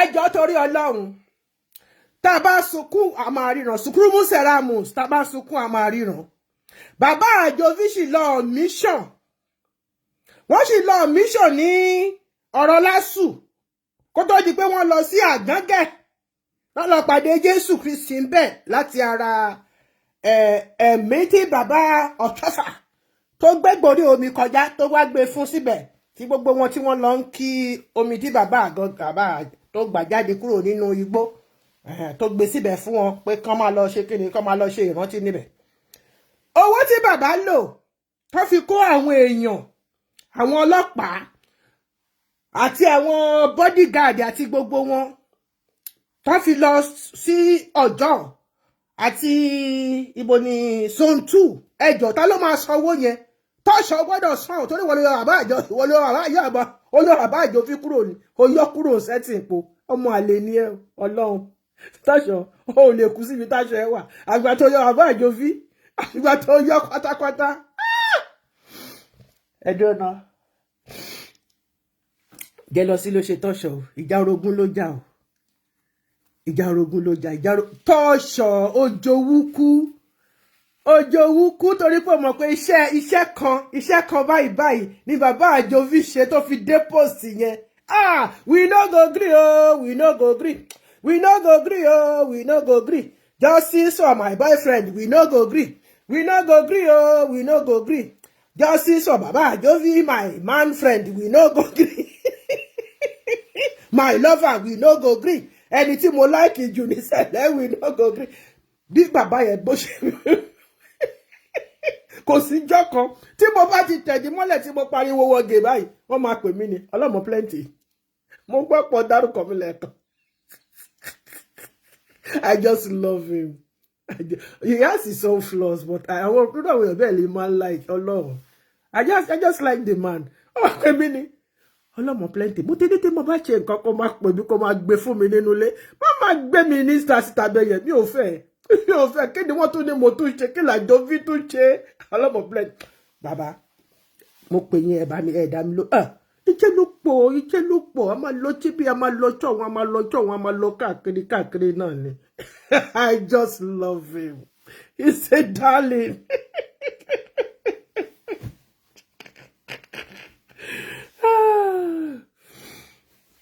Yeah. Okay. Yeah, I know. But kódà.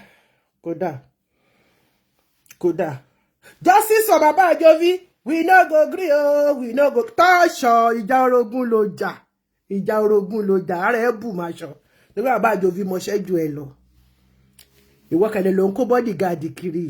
Kí ló dé tó ń kó sniper kiri?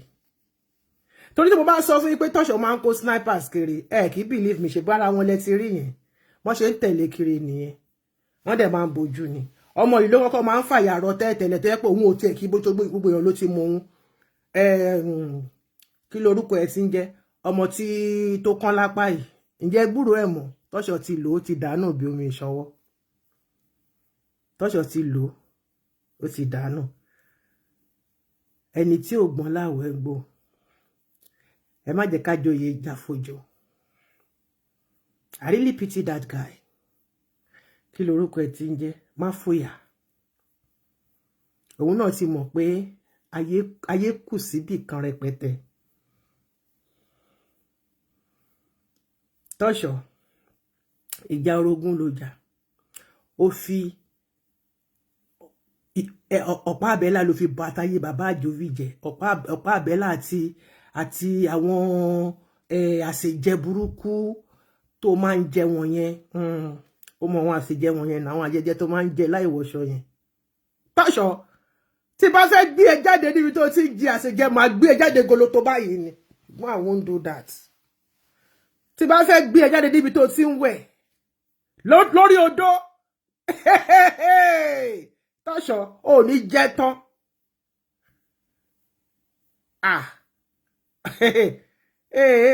etí ọba ńlé etí ọba lóko ọmọ Tádé ṣe ló ń jẹ́ bẹ́ẹ̀ o mi ò ṣe pa mi ò ṣe kàn lógun tí bá fẹ́ gbé ẹ jáde ibi tó ti ń wẹ̀ lórí odó tó pa kájà lọ síbẹ̀ aṣọ pupa ló wọ̀ lọ aṣọ dúdú ló wọ̀ padà what do you know ọdẹ.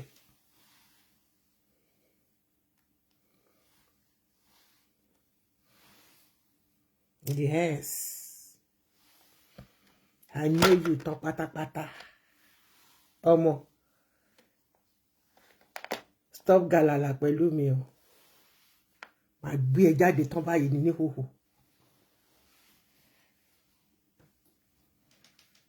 Àwọn ètò ń jẹ nílẹ̀ ilẹ̀ nǹkan. Àwọn ètò ń dà sílẹ̀ ilẹ̀ fún ètò ń jẹ láti ilẹ̀ ilẹ̀.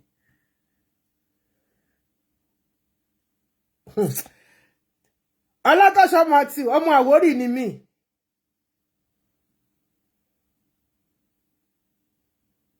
Kò yí ẹ Àwórì là ibi yóò dé èmi ká mi débẹ̀ jù ẹ lọ ibi yóò ti mí ṣe é kú mo mọ gbogbo ẹ pátápátá porogodo so don't tranga with me my darling ìwọ náà dẹ̀ mọ̀ ó tiẹ̀ mọ̀ yẹn ná pé tá bá gbé agbọ̀n òbí sílẹ̀ ọ̀tọ̀ báyìí la máa ń yọ tó fún sí.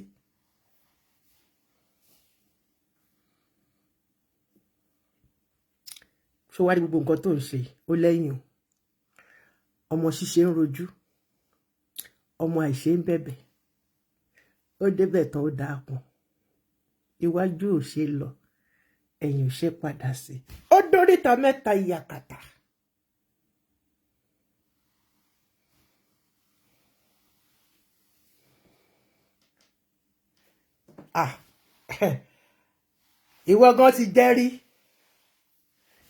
Ìwọ gan ti jẹ́rí torí báwo ló ṣe mọ̀ pé bí àwọn àgbà ni mo fà bẹ̀bẹ̀ ẹ̀ẹ́dẹ̀ máa sọ pé ti Jésù Kristi lẹ́ ń ṣe ìwọ mọ̀ pé kán jẹun nílẹ̀ẹ́lẹ̀ ẹ̀bẹ̀ àwọn àgbà ni gbogbo oníkàkù ló máa da tẹnu ẹ̀ lẹ̀ lórí ètò Ọlọ́mọ Plenty báṣẹ́ bá mu mi àjò bá kẹ̀lẹ̀gbẹ́ bá mu tiẹ̀ náà àjò.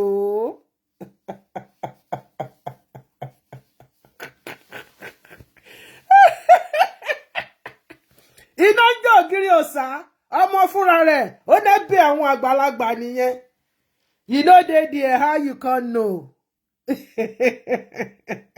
sign of good living ẹ máa tanra yín jẹ.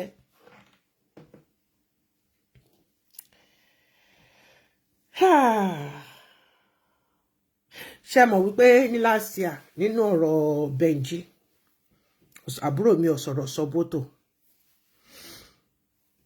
ṣé àwọn kó máa ń ṣe àwọn oríṣiríṣi ọ́díò tó ti máa ń tú gbogbo ohun àti tọ́ṣọ̀ tó bá ti mú microphone dání àbí tó bá ti lè wà ní iwájú kìíní báyìí wọ́n máa kà níbi ẹ̀ tó kírin bọ́ǹdì ó ní the end of Baba Ajovi is nearer.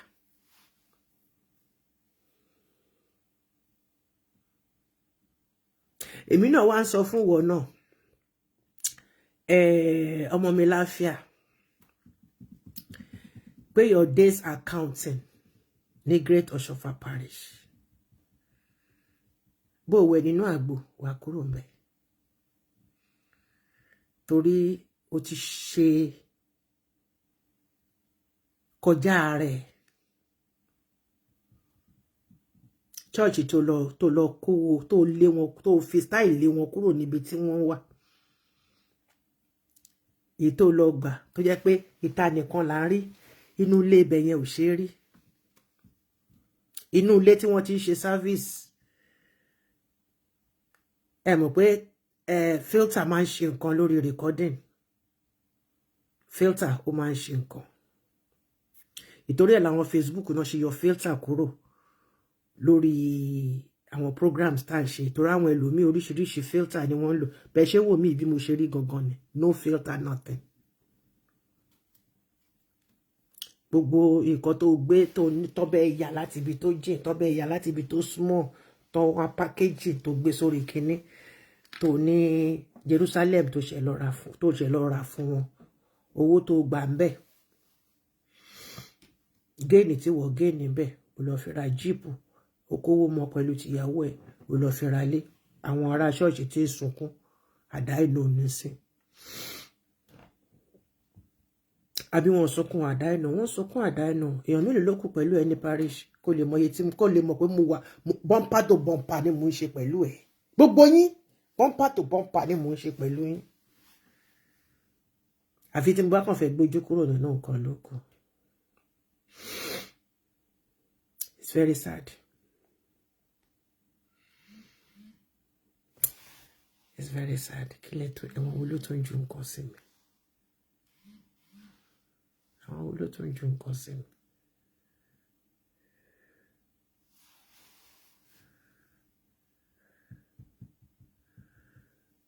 Okay.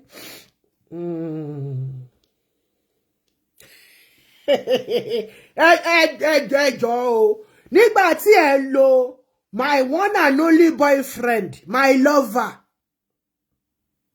my paddy of life, ẹ bá má like ẹ.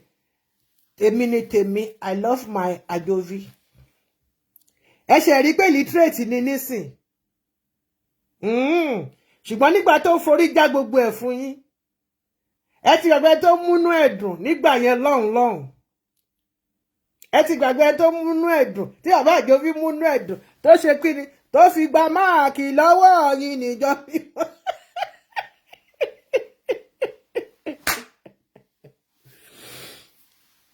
Ọ̀dà ẹ wá lọ gbé fún chief security officer Mr. Nosa Ojo. Ó ti dá retire, oníṣẹ́ retire recently ni. Ọ̀dà makọmakọ lóye kàn sà. Makọmakọ lóye kàn sà tí yín náà ń bọ̀. Ṣé báwọn ọmọ Ọ̀ṣọ́fà yìí náà lè fẹ́ lọ ṣiṣẹ́ fún? Ayà yín ní fọ́tò.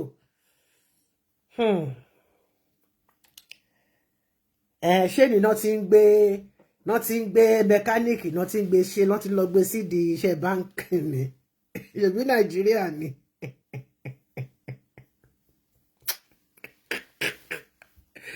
Wọ́n á gbọ́ ọmọ ẹlẹ́ran, wọ́n á ní kó lọ sídìí bọ́jẹ́ẹ̀tì. Nàìjíríà yìí náà ni. Ìkàlẹ̀ yín ọmọ ṣẹlẹ̀ o, ẹ burú gan ni. Tẹ́ bá sì ń lòyàn, lẹ máa pọ́n lẹ́nu lá. Nígbà tẹ́ bá ti rí ẹlòmíì tẹ́ máa fi pààrọ̀ ẹ̀ báyìí, àlébù tí ò dá lára ẹ̀. Anyway, ẹ̀kú lálébù kan tẹ́ fẹ́ bẹ́ mi jù pé mi ní chicken neck lọ. Mo dẹ̀ jẹ́ kí ni ẹyẹ bàgẹ̀. Ẹjọ́ gbogbo yín mo fẹ́ kẹ́ fún mi ládùúrà kan. Mo ṣe nǹkan kan and I need to rectify it. Party tó yẹ kí n lọ 3 weeks ago, mi ní courage àti pé sister mi. Ẹ fi mí sínú àdúrà kí n ní courage àti pé. I'm feeling so guilty.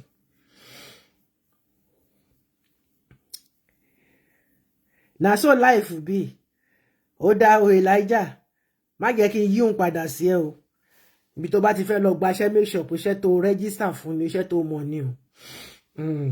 Kẹ́ni kankan máa pè mí o, tẹ́ bá pè mí mi ò ní gbàgo. Torí tí bá ní kí n tí bá gbé yín sí orí ayé, ìwọ̀n kan máa gbóhùn yín tòróró.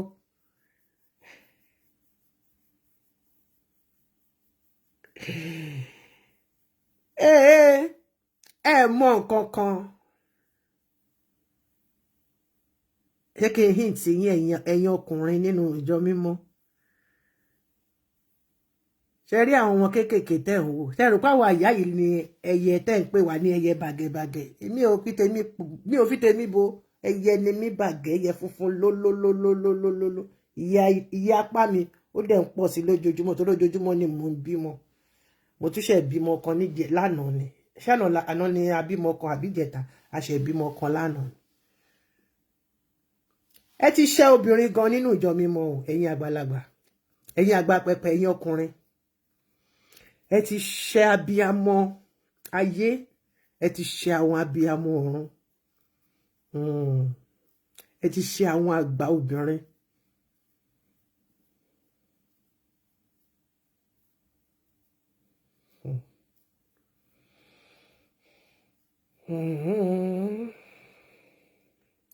Ṣó wá rí wọ Benjamin, ìwọ gangan lọ̀rọ̀ yìí bá wí o. Ṣó rí ní parish tó wà yẹn, ó ti ṣe o, ó ṣe gidigidi níbi tó ti ń ṣe gàlàlà. Jokes apart, I'm serious now. Níbi tó ti rò pé ó lè fi ọlá jiyọ̀, ìwọ lọ̀rọ̀ tí mo sọ yẹn bá wí o. Ó ti ṣe àwọn àgbàlagbà, ó ti ti àwọn èèyàn sí free, ó ti gba ẹkún omijé lójú àwọn àgbàlagbà obìnrin nínú church tó rò pé ó fẹ́ lọ fi ọwọ́ ọlá gbá wọn lójú torí orúkọ Ọ̀ṣọ́fà. Ó ti ṣe gidi o. Ó ti ṣe àwọn àgbàlagbà dórí ìdodo nínú parish yẹn.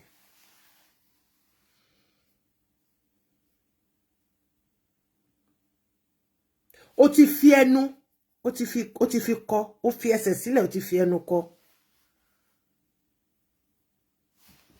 Bó ṣe máa wú lérè. Ṣé mọ̀ kó wọ́n dẹ̀ kan wú ẹ̀ ni. Wọ́n ní kó máa jó lọ. Wọ́n ti wá yọ pankẹ́rẹ́ dání nsìn fún ẹ. Débi tágbàlagbà jókòó sí báyìí. Ìyà ò tí ì dùn ọmọ lóní kò ní dáa fẹ́ni tó bá náà. I'm talking to you as a mother. Ẹ bá mi crop bíbá ẹ kẹ́ bá mi gbé fún. Mo dẹ̀ mọ̀ pé òun wọ́ rẹ̀ dé tó crop bíbá ẹ fúnra rẹ̀. Mo ń bẹ́ẹ̀ sọ̀rọ̀ gẹ́gẹ́ bí ìyá, gẹ́gẹ́ bí abiyamọ.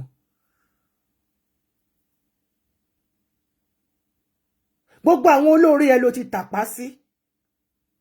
Ó tàpá sí olóore lọ́kùnrin. Ṣó tiẹ̀ wá rí tàwọn ọkùnrin yẹn sì ṣe é fewé mú. Ẹlẹ́dàá wọn ìyẹn wọn yẹn ń dá ẹ lọ́tọ̀. Ṣó wá rí tàwọn obìnrin tó fi ojú ọlá wọn gbolẹ̀, wàá fẹnu fẹ́ra bí abẹ̀bẹ̀ o. Òtọ́rọ̀ ni mo ń sọ fún ẹ yìí o. Mi ò ṣépè o. Kọ̀ọ̀kan tó bá dẹ̀ wọ́n anybody ni kó yí sí. But òtọ́rọ̀ ni ká má sọ òun. Mo bí ẹ lọ́mọ ni. O tí ì tọmọ mi kankan lọ́jọ́ orí. Àfi last born mi ló lè sọ pé ó jùlọ lọ́jọ́ orí. Àtàkọ́bí mi àti kejì kò sí tó ń ṣẹgbẹ́ ẹ̀ nínú wọn.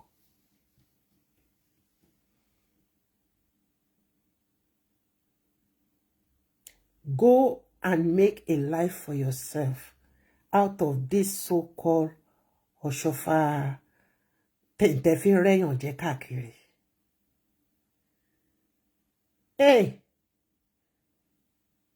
Tọkùnrin bá ń béèrè nǹkan lọ́wọ́ Ọlọ́run, tóbìnrin bá ń béèrè nǹkan lọ́wọ́ Ọlọ́run, Ọlọ́run máa ń dá obìnrin lóhùn síwájú ọkùnrin.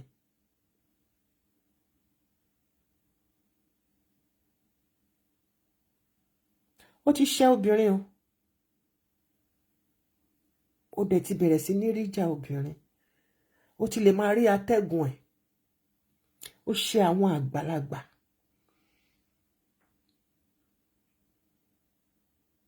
Torí ó fọwọ́ ọlá gbá wọn lójú. All in the name pé ó gbé passport tí wọ́n kọ Ọ̀ṣọ́fà sí. Ó gba property wọn lọ́wọ́ wọn, ó yí padà. Ó fẹ́ sọ pé àjẹgbé ni igun jẹbọ. Ẹ̀yin mọ̀ pé àwọn kan wà tí igun máa ń yẹ̀ sílẹ̀ nínú ìṣàsùn tí ò ní bá yín fẹnu jẹ. Kò ní bá yín fẹnu kàn. Ó ti kó bára ẹ gidi gan ni o. Nítorí orúkọ Ọ̀ṣọ́fà.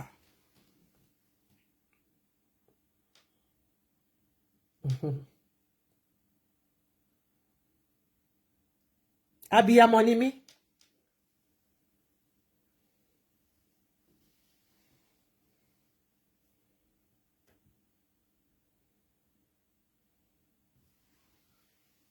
Ká sọ pé tóbìnrin báwo.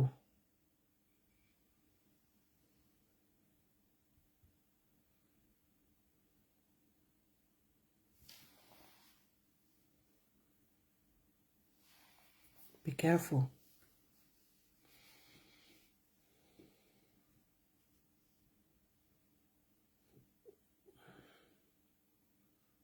Be careful.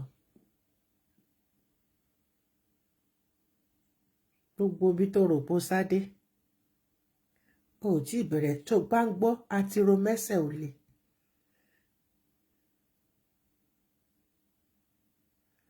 O ti fẹ́nu kọ̀.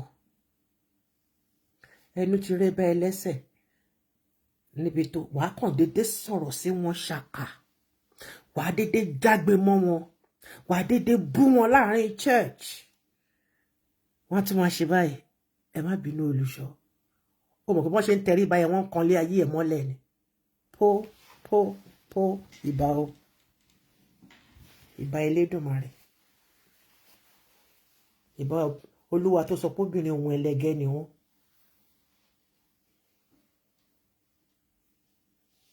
Ǹjẹ́ orí ibi tọkùnrin ti ń lóyún rí débi tó máa bímọ.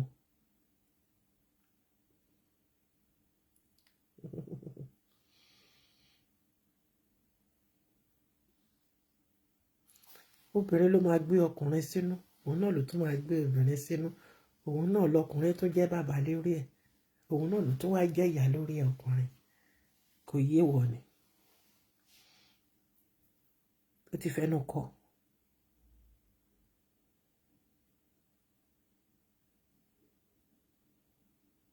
Tó bá wùn ẹ́ kó gbọ́. Tó bá wùn ẹ́ kó má gbọ́. Èmi ò bínú sí ẹ pẹ̀lú gbogbo nǹkan tó sọ sí mi, mo kàn níwà kò ní tiẹ̀ ń wájú ni. Torí ẹlẹ́rù burúkú kò ní sọ sẹ́ńkù lé mi àti pé mo bí ẹ lọ́mọ. Tí n bá ní gbogbo nǹkan tó ṣe sí mi ni kí n fi fún ẹ ní pàṣán. Ṣọ̀bọ̀ pé orúkọ mi jáde tó pẹ́ẹ̀gì owó lérí orúkọ mi pé tó bá mú àdírẹ́sì mi. Torí sọ pé kémi tó bá bí èmi rí kémi máa bọ̀ Nàìjíríà. Wọ́n mọ ìgbà tèmi ti dé Nàìjíríà tí mo dẹ̀ tó ti padà. Mo tó wá sí Amẹ́ríkà mẹ́ẹ̀ láì mọ ìgbà. Ṣọ́ra ẹ̀. Èèyàn máa ń ralé ayé gbé ni. Tó bá ralé ayé gbé tán, wà tún wá bẹ̀bẹ̀ gbé torí pé kí ni àbẹ̀gbé láyé.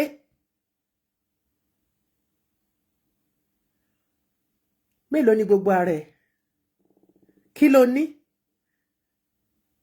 Ṣé bó ṣe gba passport Canada ni? Ó bèèrè lọ́wọ́ Ọlọ́run kọ́ lọ jẹ́ kó rẹ́mi kúngbà tàlàáfíà lò. Tó ń brag.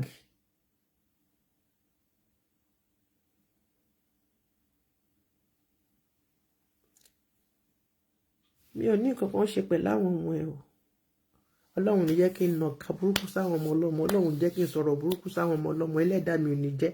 Torí ẹ̀ tó bá sọ sáwọn ọmọ mi máa bá fà débi anywhere. Ìwọ ló ṣe kí ni? Ló bá mi dúró, sọ pé ó fẹ́ bá mi dúró dọ́gba. Ìwọ mọ̀ pé kò sí bí ahọ́n ṣe lè gùn tó kò lè dé góńgó orí imú.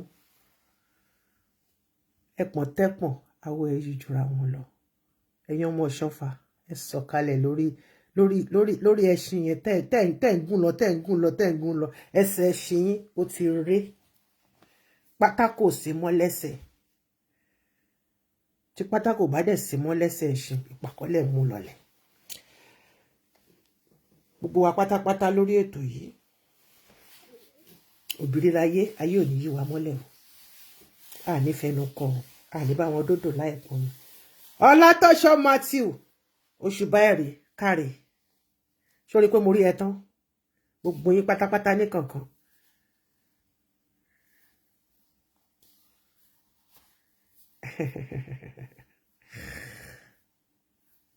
Mo sọ fún ẹ mo láwórì ni mi. Ǹjẹ́ ọmọ ibi táwórì ta tán dé?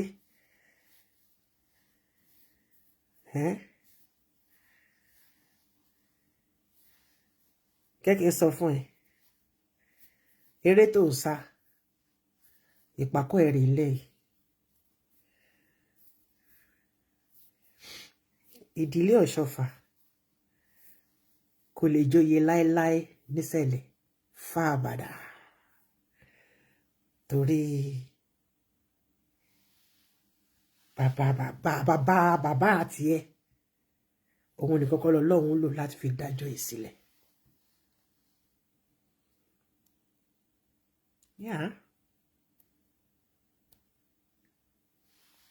Nígbà tí Mósè tó fẹ́ kó àwọn ọmọ Ísírẹ́lì kúrò lóko ẹrú ó yọ Áárónì tì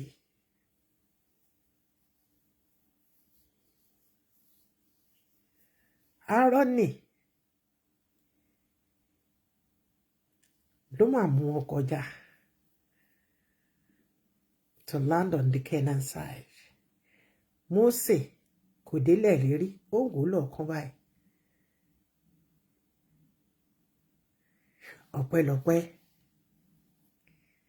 ọpẹ́lọpẹ́ tí ó jẹ́ pé kí òkú Mósè kó di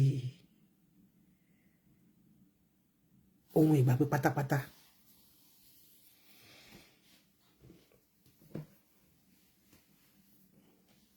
Ká dúpẹ́ lọ́wọ́ Michael mímọ́ tó jàjà ogun náà tó gba òkú Mósè kúrò lọ́wọ́ àṣìṣe ìṣẹ́jú kan. Tọ́ṣọ̀ àṣìṣe ìṣẹ́jú kan kọ́ ni wọ́n ṣe ó ti ṣe àṣìṣe yẹn àgọ́ ẹ ti kákùn wọ́n sílẹ̀.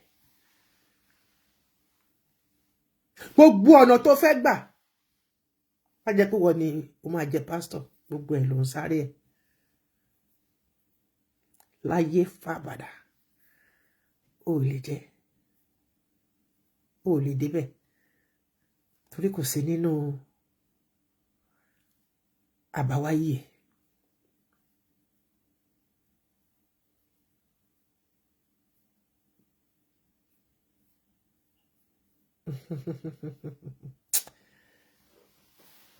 God bless me. Ẹyẹ lọ da wáìnì sórí. Èmi mu wáìnì o, mò ń máa gbó o, mò ń máa gun mu o, torí Jésù Kristi ṣètò o. Jésù Kristi ṣètò o, ẹ yé purọ́ fáwọn èèyàn o. Ẹ yé purọ́ fáwọn èèyàn tẹ́ ẹ bá purọ́ fá tẹ́ ẹ bá jẹ́ pé irọ́ ti balẹ̀ ayé yín jẹ́. Ẹ ní máa ní kán lọ mọ́ṣẹ́ kán lọ ra kòkò. Kán fi tùràrí kán fi iná fi ń dà sí ètò ní o. Gbogbo ẹ̀yin olórí burúkú àfi lọ right pastor àfi lọ right evangelist tẹ́ bá máa sọ̀sọ̀ kú sọ ṣùgbọ́n tó yẹ gbogbo ilé babaláwo lẹ̀ mọ̀ pátápátá tó ti ń gbóògùn fún yín àwọn tẹ́ máa balẹ̀ ayé ẹ̀jẹ̀ lẹ̀ wá.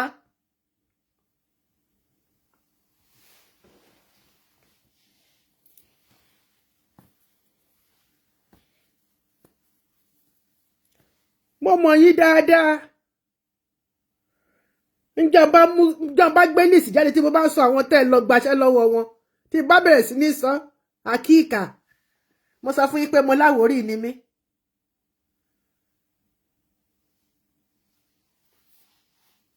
Ìbẹ́yìn kan tẹ́rí wọlé níṣẹ́ mọ́nú àwọn ilé ibi tẹ́ ẹ̀ wọ ẹ mọ ibi tán ti ṣẹ̀ wá ẹ̀yin wèrè.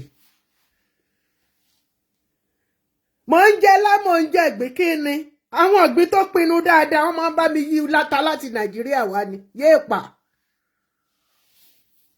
Mo lẹ́ni tó supply mi tó bá ti kúrò Nàìjíríà báyìí tó bá ti bá mi gbé fún tó bá ń dé láàárọ̀ báyìí mo lọ gba nǹkan màá kọ́kọ́ sí orí ìdè màá mu gàrí màá mu ògì kò sí màá mu custard ìdánwò nínú ẹ̀ pẹ̀lú ìgbín níjọ́ tó bá ti supply mi màá jẹ́ kẹ́ ẹ wò mo ń jẹ ìgbín kò dẹ̀ sí nǹkan tó ṣe mí mo ń jẹ lámò ń jẹ àpọ̀n.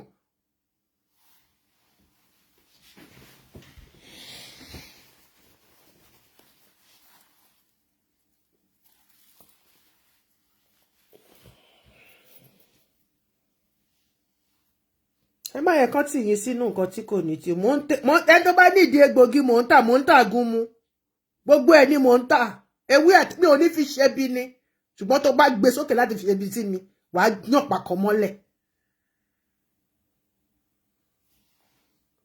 Ṣóyé àbúrò mi ẹlẹ́rìí ẹ̀yẹ Solomon ọmọ ọ̀yẹ́ more anointing More anointing. Keep up the good work. And stay away from trouble. So mo tó náà bá ṣe nǹkan tí ò dá máa jáde máa wá gbé fún ẹgbàá gbòsì. Bẹ́ẹ̀ bá dẹ̀ tún ṣe ètò dá máa tó embrace yín. More anointing. O ti fọwọ́ ẹ̀. O ti fọ kúrò ní nǹkan tí ò dá bíi ti Pọ́ńtù Pílátù. O ti kọ̀wé ohun rere. Máa ṣiṣẹ́ yìí lọ. Má ṣe wá ìsinmi bí bàbá ẹ ṣe máa ń sọ fún mi. Tó bá yọ sí mi lójú ìran. More anointing.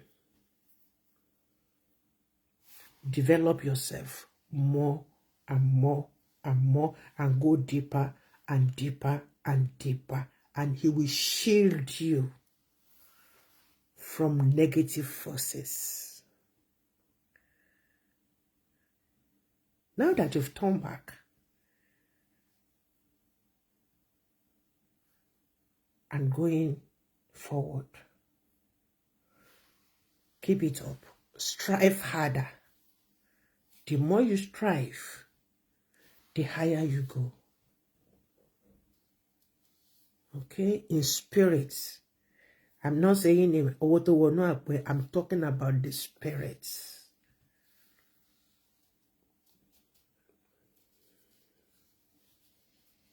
Àǹfààní kí ló jẹ́ fún